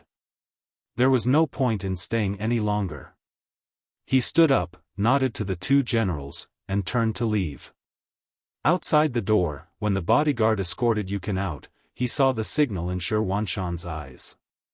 He lightly nodded his head to show that he understood. Once Yuan left, Ning Wenfeng didn't care about anything else and said anxiously, Commander, you don't really believe that he was sent by the Duke of Loyalty and Courage, do you? He doesn't have anything on him to prove himself. If we can't get out, how can we prove it? Shi Wanshan asked back and said, "At this moment, do we have any other choice?" But why did the Duke of Loyalty and Courage do this? Ning Wenfeng was speechless, so he changed his way of asking. "Didn't you say it before? The Duke of Loyalty and Courage wants this supply route. This is the reason." Shi Wanshan suddenly stood up, as if he was convincing himself, or perhaps he had already made a decision in his heart. You can left the city lord's mansion and return to his own courtyard. He quickly turned off the lights and went to sleep. The bodyguard sent to follow him didn't find anything out of the ordinary, so he could only send someone else to keep watch while he hurried back to report the situation. Shi Wanshan had long been prepared for this. Since Yuan dared to show himself, he would naturally clean up all the loose ends. He knew that it was impossible to find an answer from Yuan. However, Shi Wanshan didn't want to let him go. Once he left Tulu City, he would take this person with him. If he wasn't sent by the Duke of Loyalty and Courage, then he would take his life before he died. It was also from this night that the Baiming army made preparations to retreat. Carriages carrying supplies to and from the Xian manor came and went without end. 3 days later, Shi Wanshan, who had been guarding the city with great difficulty, finally made preparations to leave the city when night fell. In order to prevent the Tatar army from discovering them, he left behind 2 Baihu offices and had them walk around with torches in hand, creating the illusion that the army was still there. In the end, Shi Wanshan decided to believe Yuan's words and withdraw from Tulu City. When he and Song Wenfeng left the city lord's mansion, Yuan was already waiting in front of the main entrance with a bundle on his back. He clearly knew that the other party wouldn't let him stay here, so he might as well take the initiative and leave with them. Since Yuan was so tactful, Shi Wanshan, who had no intention of turning hostile, walked over with a smile. "What is the meaning of this, Sir Yu? Do you want to leave with us? There are no more Baiming army or civilians in the city. Yuan has no value in staying here, so I'll have to trouble the commander." Yuan stood there with a smile on his face, looking as if he had nowhere else to go. Good. Men, prepare a group of good horses for Sir Yu to leave with us. Shi Wanshan laughed heartily. Regardless of whether or not this Yuan was a loyal and courageous man, his courage and insight were enough to make him admire him greatly. In the dark night, torches stretched out in all directions. The Baiming army retreated from Tulu City, leaving behind an empty and resourceless ancient city.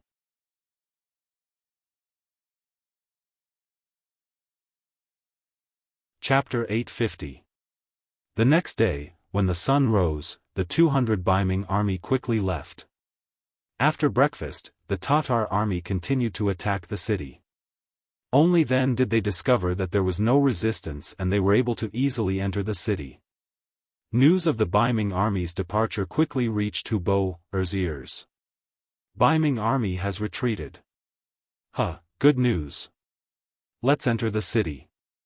Hu Bo was overjoyed. Although the northern Ming army suffered the most losses during the siege, it was still very uncomfortable for him. He suffered losses every day, and he still had to defend against the attacks of the mercenaries from 10 miles away. This kind of feeling was really uncomfortable. Now that he had a city to defend, he had something to rely on. Moreover, Tulu City was originally a city that was easy to defend and hard to attack. It was connected to a nearby mountain range, so he only needed to defend the Xuanfu Gate to the east and the Grassland Gate to the west. This allowed him to divert his forces to do what he wanted to do. The Tatar army smoothly entered the city and was prepared for a sneak attack from the mercenaries. However, the enemy did not seem to see them and allowed them to do as they pleased. When all of the Tatar soldiers entered the city, the mercenaries suddenly moved and set up camp 8 miles away from the western city gate. At this point, the situation of closing the door and beating the dogs had already taken shape. Not only that, they also cut off all communication between the Tatar army and the outside world. Only when the mercenaries set up their tents did Hu Bo, who was standing on top of the tower, feel that something was wrong. Previously, when he was outside the city, he could send troops to search for food and water.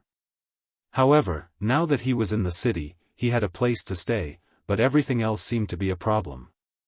When he thought of the Baiming army's sudden retreat, especially when they did not see a single person or food after entering the city, he suddenly felt like he had been deceived. No, we can't be trapped in the city. We need a way out. Where is General Gar? I'll give you 5,000 cavalry. Kill your way out before the enemy has a stable footing. The other generals are on standby. Once the opportunity arises, we'll destroy the mercenaries. Hu Bo stood on the city wall and suddenly gave the order to attack. General Gaur, who had just entered the city, had no choice but to get back on his horse after receiving his orders. He led the 5,000 cavalrymen straight to the mercenary camp outside the city.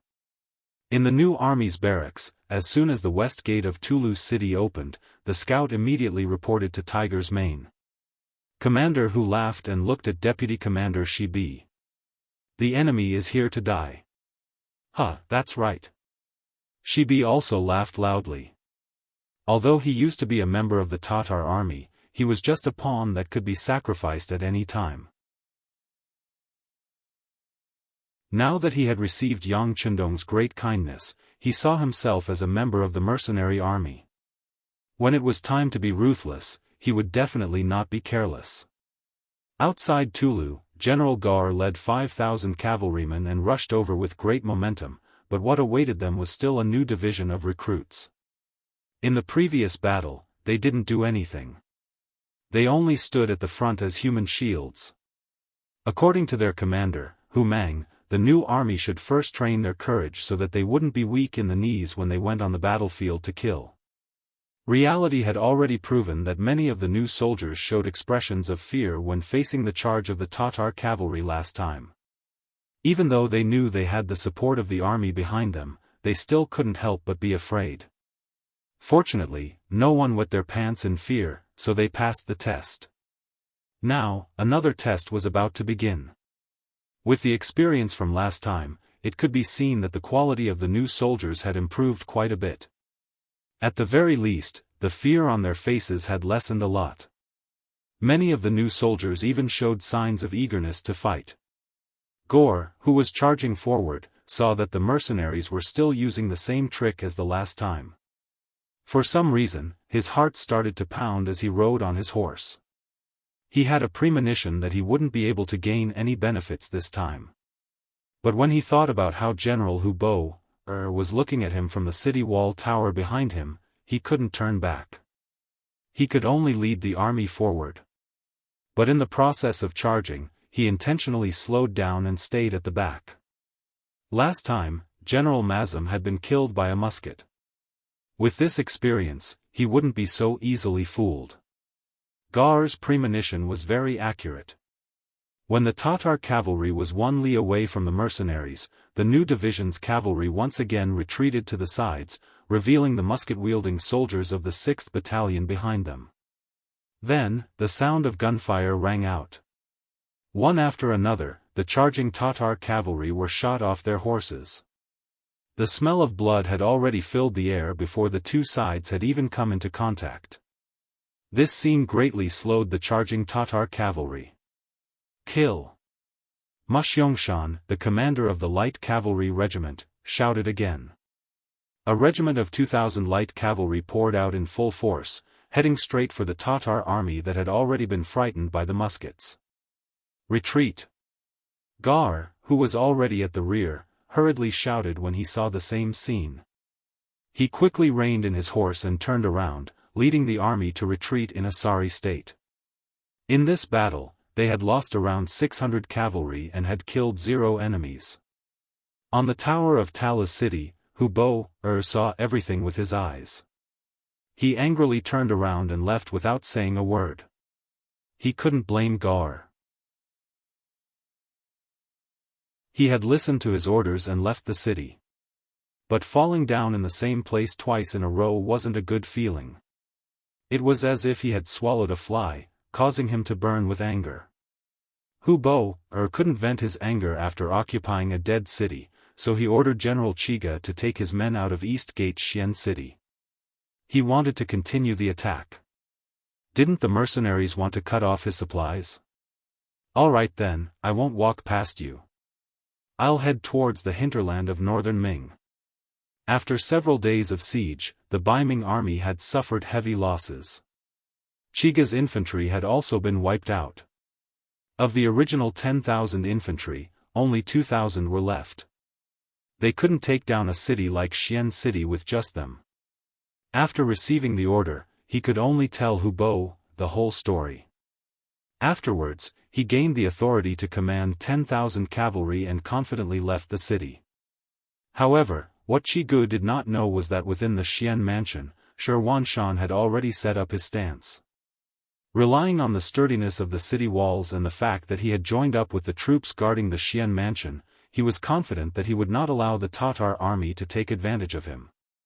Talu's city quieted down once more. Knowing that he couldn't do anything to the mercenaries, Hu Bo gave up on the idea. He only needed to wait for good news from General Chiga. At that time, he only needed to leave a portion of his men to defend Talu's city. The mercenaries would be blocked outside, and he would be able to lead his army to do whatever he wanted in the hinterland of northern Ming.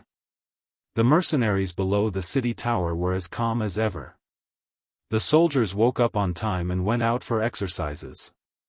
They were as free as if they were in their own city. They were waiting for the sixth young master to give the order to attack. In the first city, Yang Chendong didn't give the order to attack. He was also waiting for Shi Wanshan and the Tatar army to both sides to suffer heavy losses. At that time, it would be time for him to send out his troops. While waiting, the Mongol tribes in the north of Mo Bay finally sent out good news. Fan Yuhai finally stopped waiting and revealed his devil's fangs. He used the excuse of marrying Tuoya as an excuse to replace Sud Khan. The Mongol camp in the north of Mo Bay was 100 miles west of the Inma River. It was the end of spring and the beginning of summer. The grasslands were no longer covered in snow and desolation. Instead, it was filled with greenery. However, as the flower of the north of Mo Bay, Princess Tuoya's mood was not as good as the weather. Instead, her face was extremely ugly and her heart was heavy. Ever since her father was injured and returned from Yendu, he had been bedridden. He stayed in a tent the size of a yurt and rarely saw guests. Even as his daughter, she had only seen him 3 times. Moreover, 2 of the times she saw the unconscious Sud Khan. He only woke up once and said to her with a smile that he had already found her a satisfactory husband. That was the famous General Fan Yuhai. Although Fan Yuhai was only 30 years old, he was much older than Tuoya. Especially when he was usually silent, he always gave people a feeling that strangers shouldn't get close to him. He also gave people a feeling of liveliness, which made Tuoya very uncomfortable. She couldn't understand why her father would make such a decision. Before, they had agreed that her husband would only marry if she agreed. Only, it was a pity that Sud didn't give her any opportunity to speak. After he finished speaking, he used the excuse that he was tired and needed to rest to forcibly have Tuoya leave. Ever since she left the tent, Tuoya's face didn't smile again. Facing a man she didn't understand at all, yet he wanted to be her husband, and for a lifetime at that. She really couldn't accept this. However, she couldn't go against her father's orders, so she didn't know what to do either. She wanted to discuss this with others, but only then did she discover that the people she was familiar with were no longer by the side of the Khan's main tent. When the army retreated, Zamobula was killed by the mercenaries who stayed behind to cover the retreat. General Day Song was ordered to train the tribe's younger generation, hoping that they would have the strength to fight again. General Bao Yin, who had the best relationship with her, was ordered to recruit new soldiers from the tribe to replenish the military strength lost in the previous battle. For a time, there was actually no one she could use, no one she could talk to. At this moment, Tuoya felt helpless and lonely. Before Tuoya was born, Sud was already the leader of a large force. After that, he, who had the bloodline of the Golden family, called himself the Khan. In other words, from the moment she was born, she had a noble status. She stretched out her hand for clothes, opened her mouth for food, and rarely did anything go wrong. The only time he had been rejected was when he saw the white dragon horse by the stream and wanted to buy it, but he was rejected.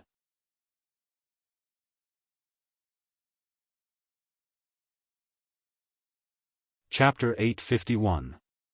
When she thought of that rejection, for some reason, a smile appeared on Tuoya's face. Although she had been rejected in a very straightforward manner, she wasn't angry. On the contrary, she had seen the scene of the god of war slaughtering in all directions. Which young man didn't have feelings? Which young woman didn't yearn for love? It was from that time that a shadow appeared in the depths of her heart. However, she was smart enough not to mention it to anyone. In particular, her father's following actions had reduced the possibility of this existence to the lowest. This time, her father had been injured by a flintlock. Tuoya knew even more clearly that the distance between her and that man would only grow further and further. After all, no woman of the grasslands would choose to marry an enemy. She turned her mind back and thought about the problem in front of her. Tuoya became troubled again. She didn't like Fan Yuhai and always felt that she couldn't see through this man. She didn't want to live in this kind of unhappiness for the rest of her life, so she secretly made a decision. She would find an opportunity to enter the king's tent. She wanted to see her father and explain things clearly. Although she wasn't good at fighting, women seemed to be born good at acting. After Tuoya secretly made a decision, her performance was no different from normal. Even when some of the maids began to prepare clothes for her before marriage, she still greeted them with a smile. There wasn't the slightest hint of disobedience. Involuntarily, the expressions of the guards responsible for watching her became relaxed. Once Tuoya really married General Fan, she would become their mistress. Of course, it was best not to offend such a woman if possible. This day, as usual, Tuoya walked out of the yurt after eating dinner and went to the nearby grasslands to enjoy the night scenery. This had become a habit for the past few days. This was also her preparation for the following actions. In the past few days, it had been like this time and time again. The guards who were watching her were used to it. As long as she didn't disappear from their sight, they would let her do whatever she wanted. This was originally an order from General Fan. The fruits that were just delivered are not bad. How about this, take out some for my father to try. Under the moon, the princess dressed in bright red robes waved her hand as she spoke. Beside her, a woman dressed in a maid's robe immediately acknowledged the order. Carrying a plate of fruits, she retreated, then lowered her head and walked towards the Khan's tent 100 meters away. She was only an attendant, so no one would pay attention to her. Even when she walked past the guards that were keeping watch, sure enough, no one took a second glance at her, and this caused Tuoya, who was extremely nervous in her heart, to be unable to help but heave a sigh of relief. Yes, the maid was Tuoya. The real maid was disguised as Tuoya and was sitting on a chair looking at the night sky. Taking advantage of the fact that no one was paying attention to her, Tuoya arrived in front of the main tent. The two guards guarding outside blocked her path. Who is it? Generals, this maid has brought a plate of fruits to the Khan under the orders of the princess. Please make an exception and don't make things difficult for the servants. Tuoya lowered her head as much as possible, not allowing the other party to see her face clearly. She then spoke in a slightly submissive tone. In the past few days, Tuoya had learned a lot from the maids in her own tent. She had also learned some of the daily actions. The two maids guarding the door didn't suspect anything. They merely took a look at the plate of fruits and didn't discover anything unusual. After that, they waved their hands. The Khan is resting. Quickly enter and quickly leave. Many thanks to the two generals. Tuoya lowered her voice and a trace of joy flashed across her face. Then, she stepped into the tent. Compared to the night sky outside, the yurt was much warmer inside, and there was also the smell of medicine. The moment Tuoya entered, she frowned. She hated the smell of medicine, but when she thought of her mission, she endured it and strode to the sleeping Suda's side. Then, she saw the scene of her father sleeping peacefully. "Father, father, wake up. I am your daughter, Tuoya. I am here to see you," she softly called out. Knowing that there wasn't much time left, Tuoya stretched out her jade-like hand and gently shook the sleeping Suda. However, before her small hand could touch the body, Suda, who was lying on the bed, suddenly opened his eyes. When he looked carefully with the help of the candlelight, it was indeed his daughter, Tuoya. Suda instinctively looked outside. When he saw that there was no third person, he heaved a sigh of relief. Then, he stretched out his hands and tightly grabbed Tuoya's outstretched hand. "Daughter, why are you here? Did they let you in?" "No, I thought of a way to sneak in," Tuoya explained. Seeing that his daughter, who had always been noble, was actually wearing a maid's uniform, Suda immediately understood. Then, his gaze tightened and he said, "Good, daughter, you are very smart. Father is very pleased. But time is limited, so I'll tell you what I'm going to say next. Right now, I'm under house arrest, and my injuries are acting up again and again. It's not that they can't treat me, but they don't want to treat me at all. Don't blame Dali Zhonggong for this. On the battlefield, swords have no eyes, and this is not a personal grudge. Father knows what you're thinking, and if you really like him, then go find him." Suda was obviously out of breath when he said these words. It was obvious that his physical condition was not very good. After taking 2 deep breaths, he said, "On the other hand, Fan Yufan wants to marry you. He just wants to seize the power of our Mongol tribe. Now I will tell everyone everything. You have to find a chance to leave here and then find Narasong and Baoyin. They have been Fu Khan's old subordinates for many years. They are trustworthy. When the time comes, they will lead the army to save Fu Khan." In a hurry, Suda said a lot of things in one breath, and then he couldn't stop coughing, perhaps because his body couldn't take it. After he finished speaking, he lay back on the bed and waved his hand. "You should leave quickly. If you stay for a long time, it will inevitably arouse suspicion. Go." She just wanted to discuss her marriage with Fu Khan and give her opinion. She didn't expect to learn such a truth.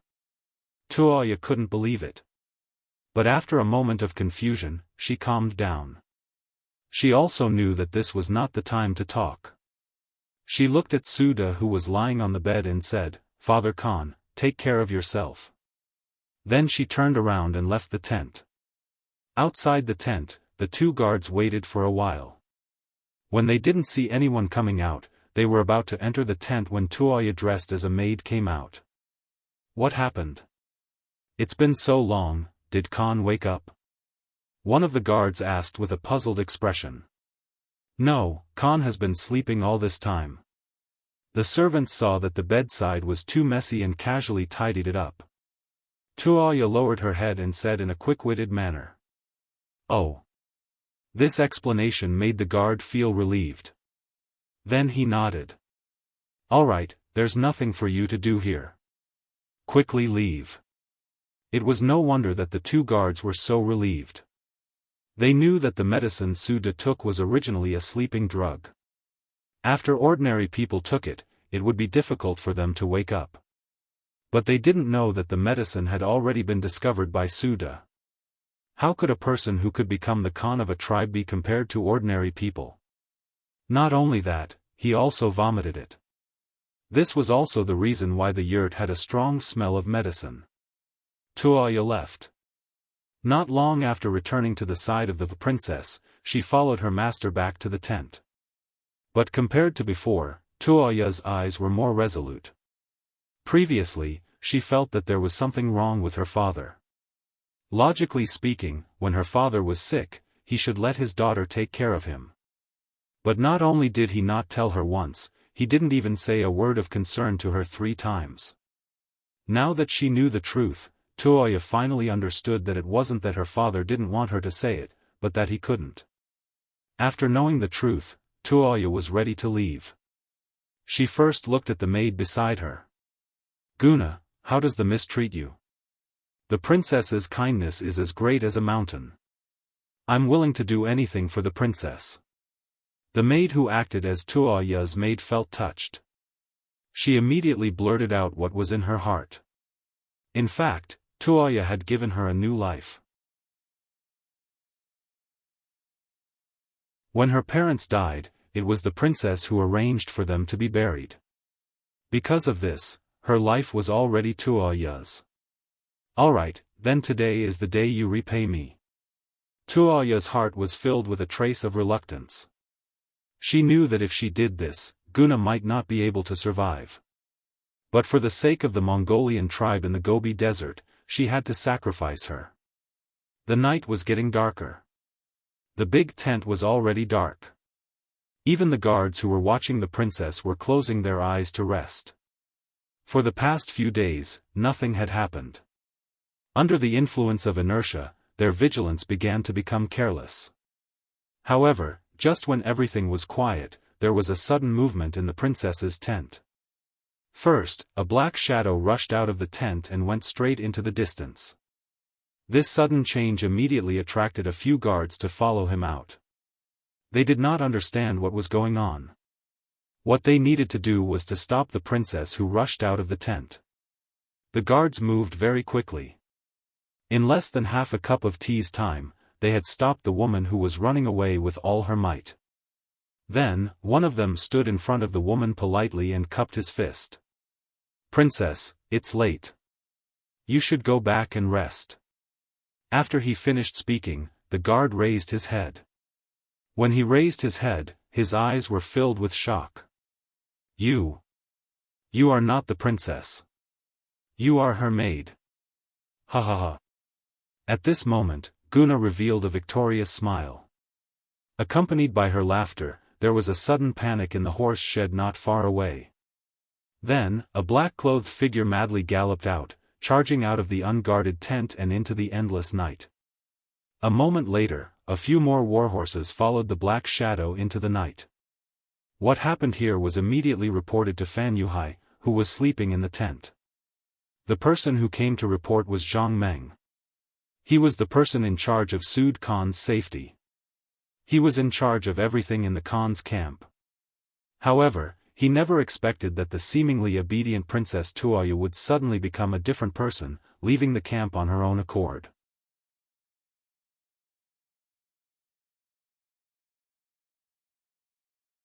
Chapter 852. Fan Yuhai sat up from the bed, his gaze incomparably deep. His first feeling was that his crime had been exposed, and Tuoya definitely knew something. Although he still couldn't figure out what went wrong, Tuoya leaving for no reason already explained a lot of things. Immediately send someone to inform General Lu Duo, who is training nearby, to come back. Spread the news that Tuoya went against the Khan's betrothal and ran away. Anyone in the tribe who stops her or reports her whereabouts will be heavily rewarded. Yes. Zhang Meng replied and quickly left to pass down the order. Fan Yuhai, who was left behind, could not help but let out a long sigh. Seeing that he was about to succeed, as long as he married Tuoya, he could be considered the Khan's successor.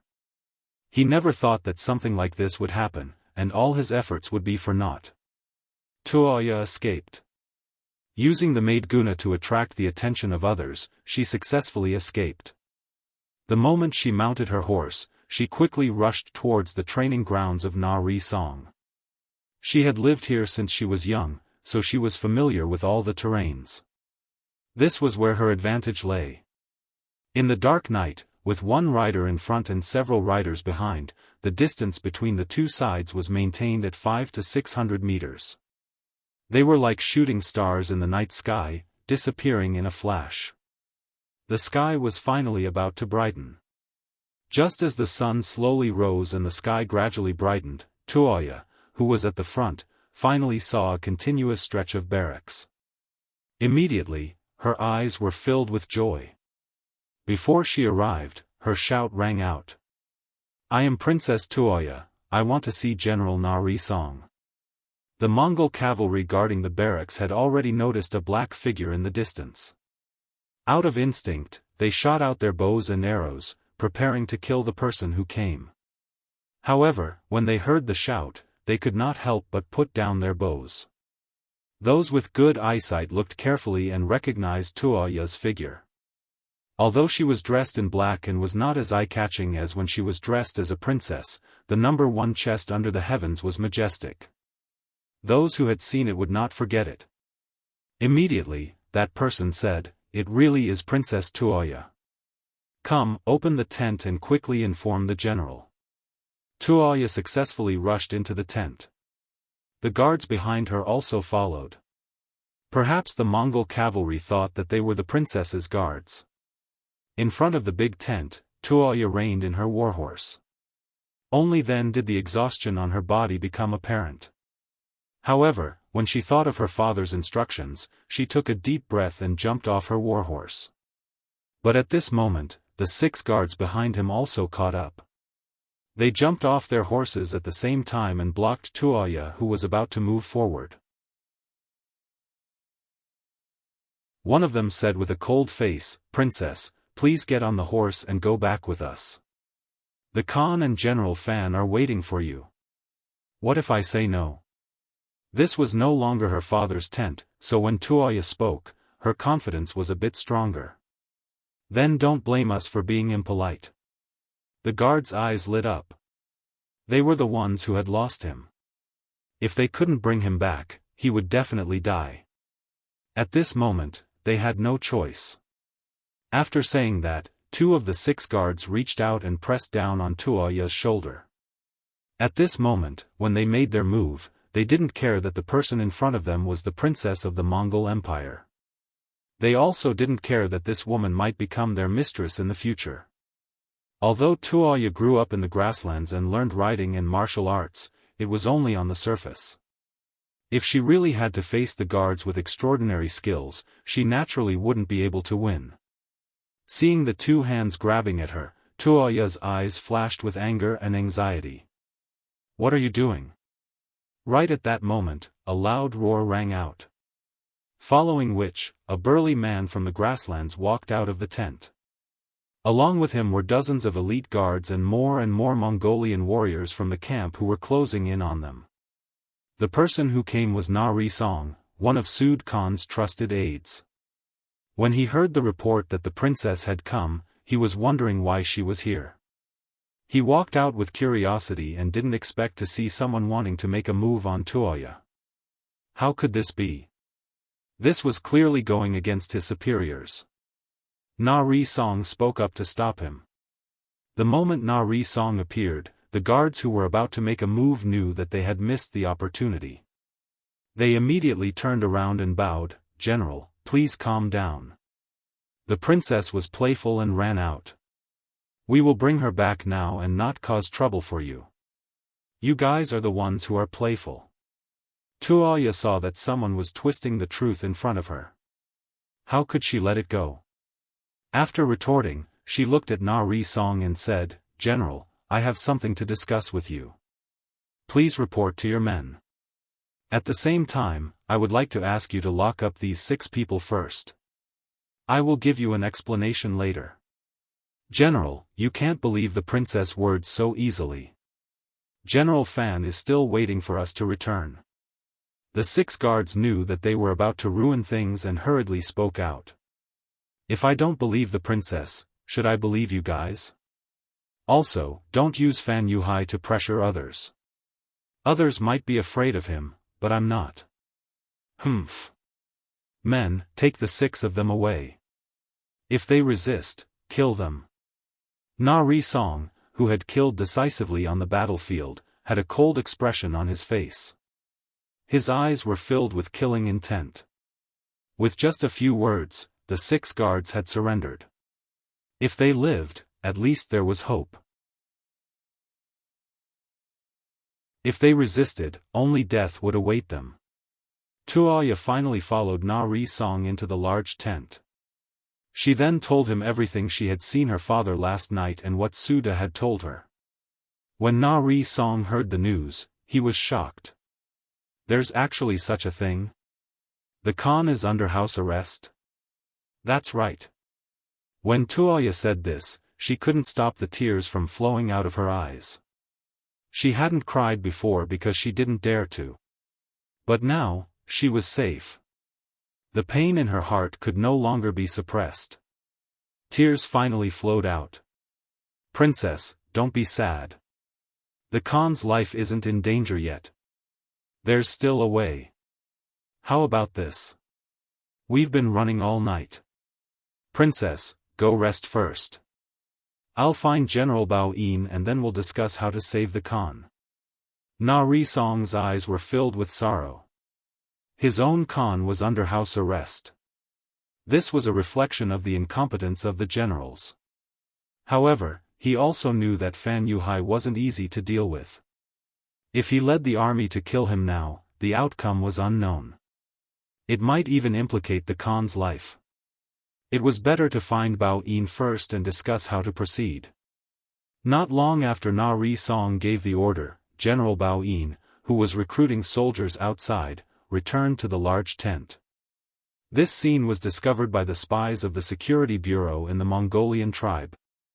The news was sent to the director of the Security Bureau of the First City, Fengliang, by telegram. Yang Mansion, First City. Yang Chendong listened to Fengliang's report. At the same time, he patted Fengliang's shoulder. Not bad. The Security Bureau did a good job this time. Thank you for the praise, sixth young master. Fengliang's face flashed with joy, but it quickly disappeared. He was all ears. Continue to watch their every move. Report to me immediately if there's any situation. While Yang Chendong digested the news, he couldn't help but sigh. There were still too few troops. Seeing that the Mongolian tribe in Mabe was about to have internal strife, he couldn't send troops to quell the chaos. It was a pity. Fengliang took the order and left. Looking at his back, Yang Chendong thought that this person's temperament was good. He was calm and capable. If he kept it up, he would be a promising talent. But this thought was just a fleeting thought. For Yang Chendong, it was still a problem of how to mobilize troops. Otherwise, no matter how big the opportunity was in front of him, he wouldn't have the power to intervene without enough troops. Yang Si, find Beta Persei. After nodding to Yang Si beside him, Yang Chendong sat back on the chair. Wuxing's 3rd Division had been sent to the north. There had been no news for a long time, and he didn't know how it was progressing. Tiger's Mane's 1st Army was stationed under Toulouse City and couldn't be mobilized. Yang Chendong had to turn his attention to the logistics group. Although it was called the logistics group, its strength was incomparable. When the number of prisoners reached its peak, the number of prisoners reached more than 10,000. In the eyes of other forces, this would definitely be a good army. But for Yang Chendong, who pursued elite troops, he only used them as a construction team and good labor. While he was thinking about the problem, Beta Persei rushed over from outside the courtyard. Since Yang Si and Yang Lu arrived at the beginning city, his work pressure had decreased a lot, and he had put more energy into the logistics group. As soon as he entered the courtyard, he first saluted Yang Chendong and then said, "Young master, Beta Persei is here to report." Humph. Clever boy. Looking at Beta Persei's business-like appearance, Yang Chendong said with a smile in his eyes, which immediately attracted Yang Si's laughter.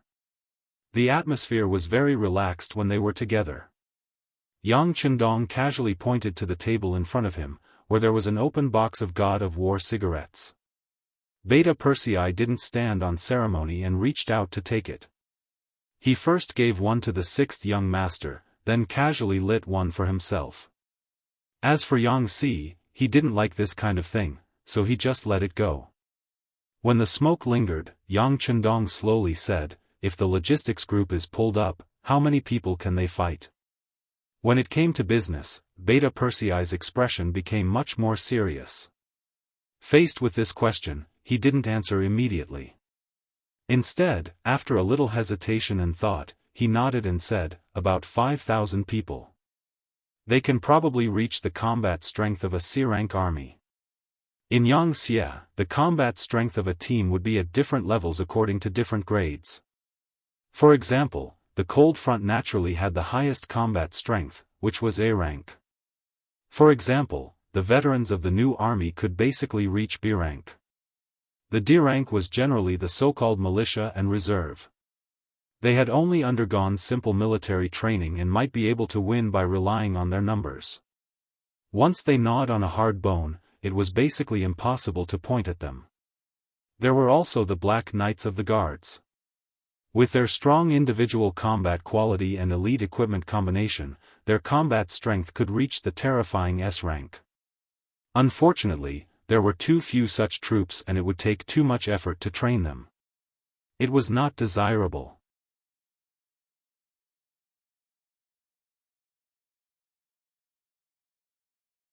Chapter 853. Beta Persei said that the logistics team could reach C rank. That was already good enough. With a little training, they would have no problem dealing with normal enemies. Yang Chendong was quite satisfied with this answer. At least he nodded. Alright, I'll work hard for a while. Train these 5,000 people well and strive to take a step forward. Young master has great use for them. Understood. Beta Persei nodded. He rubbed his palms together and leaned forward. Young master, how long will it take? Half a month to 20 days. Yang Chendong answered without hesitation. Obviously, in his eyes, the internal conflict of the Mongol tribes in the north of the Gobi Desert would begin within this time frame. He wanted these people to be reinforcements and help out. Yes. Beta Persei received the order and hurried out of the Yang mansion. Yang Chendong stayed behind and said to Yang Si, send a telegram to Tiger's Mane. We can make our move at Talu. If we can't take it in time, the young master won't blame him. But if we leave Mabe, it has nothing to do with him. Yang Chendong didn't put his hopes on these 5,000 soldiers. They were just there to replenish the losses of the new army. His focus was still on Tiger's Mane. Okay. Yang Si nodded and left.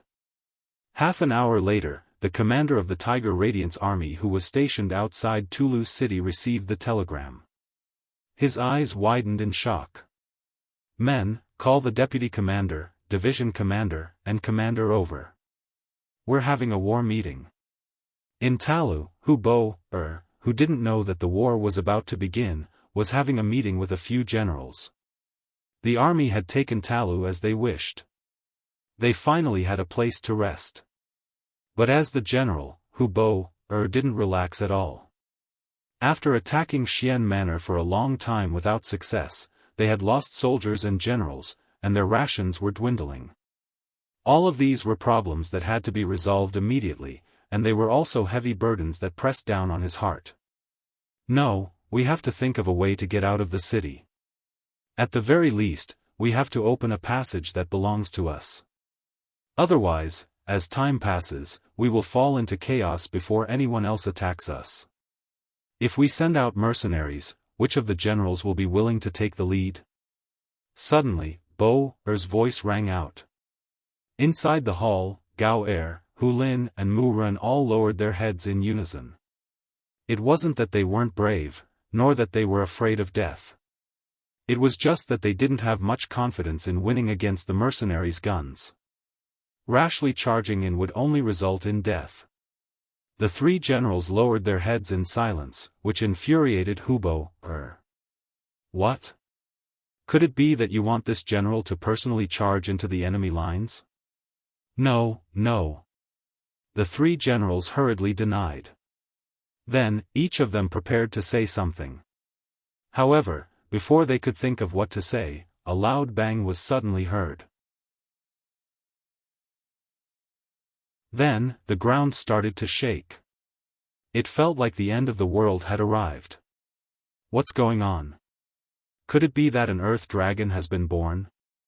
Hubo asked, trying his best to stabilize himself. The faces of the other three generals were also deathly pale. If that was the case, it would be too dangerous for them to stay in the city. Who knew when the stone above their heads would fall? If that happened, they would be routed before the battle even started. Report. Just as the generals were still making wild guesses, a messenger ran in from outside the door. General, something bad has happened. The mercenaries have begun to attack the city. Just now, 2 of their cannons landed on the city gate and opened up a gap. Fortunately, our brothers reacted quickly and shot arrows at them. Only then were they pushed back. Cannons? Attack! Hearing these words, Hubo quickly thought of something and said, "Let's go. General, follow me outside to take a look." Outside the city of Tulu, the first wave of sieging troops retreated with brute force. There was nothing they could do about it. The archery skills of the Tatar army were extremely accurate. Although the city gates were opened, they were still able to force the army back. Sigh, we still don't have enough cannons. If we could fire all at once, what would the Tatar army be? Independent Division Commander Xin Honghai sighed. Yes, if everyone uses cannons, what would we be? What would cavalry be? Heavy Cavalry Regiment Commander Zhui Feng replied. From his point of view, guns and cannons were only a means of support. In the end, they still had to rely on the cavalry to win. Otherwise, why would they spend so much money on a cavalry unit? That's enough. My vice commander expected this to be a bad start. Blowing open the city gates is just telling them that we're about to attack. Tiger's Mane stood up and looked coldly at the officers below. He then said, "Everyone go back and rest. Tomorrow, we'll set up the formation. Since everyone is talking about the importance of cavalry, we'll give you a chance to show off tomorrow. But remember, if anyone drops the ball, don't blame me for coming back to teach him a lesson." "Don't worry, Commander. Let's see how we perform tomorrow." The officers finally heard the news of the battle and they all said excitedly. Then, they went to prepare. When only the commander and vice commander were left in the tent, Shibi asked, "Commander, are we really running out of cannons?" "Not much. At most, there are only 10 cannons left. In the future, don't use them unless it's absolutely necessary." Tiger's Mane nodded and answered seriously. "Are there no more cannons in the beginning city?" Shibi couldn't help but ask curiously. "No more. The cannons are all transported from Qiqian City and the cost is too high. Because of the danger, we won't transport too many cannons at once. With the conditions of the beginning city, it's impossible to make cannons. The 6th young master told us all this when we came." Tiger's Mane explained patiently. However, he had a feeling that the logistics team of the beginning city should still have cannons in stock. It was just that Beta Persei didn't give them to him. Speaking of which, it shouldn't be Beta Persei's idea but the 6th young master's idea. This should be because he was afraid that they would rely too much on the cannons and break the training of the cavalry. He agreed with this point. After all, there was a cost calculation in war. A cannon shell required too much manpower and material resources. If it was only used in this kind of war, hundreds of cannons might not be enough. If this war continued, even if Qiqian City's business was developed, there would be a time when it couldn't hold on. Shibi didn't know so many confidential things. However, he still understood one principle. In the following war, they couldn't rely too much on cannons. It was best to use firearms sparingly unless it was absolutely necessary. Their new army could win not only because of these external forces, but also because they had the strength to do so. "It's fine. Then let the cavalry charge. Our soldiers eat well, wear good clothes, have good weapons and are full of spirit. The rewards for fighting are also high. As long as the soldiers fight with their lives, there's no enemy we can't defeat. Shibi encouraged himself. That's right. Tiger's mane nodded. So what if they didn't use cannons this time? They could still use their cavalry to defeat the Tatar army. Then, they would let the people of the grasslands know that the sky had changed. A declaration of war was shot into the tower of Tulu city. Soon, the letter appeared in front of Hubo. After reading the letter, Hubo suddenly raised his head and laughed. You really overestimate yourselves. If you use cannons and firearms, we might be afraid of you. But if it's just a competition of cavalry, then I'll show you who's the real hero of the grasslands. Men, give the order. The army will rest well tonight and set off tomorrow. The letter was naturally the letter of challenge. The letter clearly stated that a mountain cannot accommodate 2 tigers. In order to prove who was the real ruler of the grasslands, the mercenaries were willing to put away their cannons and firearms. They hoped that the Tatar army would not be a coward. Otherwise, the cannons would fall on Tulu city at any time. At that time, they wouldn't be able to say that they didn't give them a chance to bully them. The Tatar army was afraid of the mercenaries, but they were afraid of their firearms. If they didn't use them, what was there to be afraid of? After reading the letter, the other generals also asked to fight. From the looks of it, they obviously wanted to show off their skills.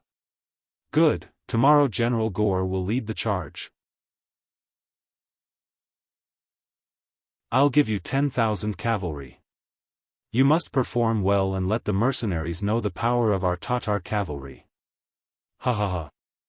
Hubo was in a good mood and his laughter rang out like thunder in the hall. On this night, both armies entered a state of rest early in the morning. Even the mercenaries did not train at night. Everyone was holding back their energy and waiting for tomorrow's performance.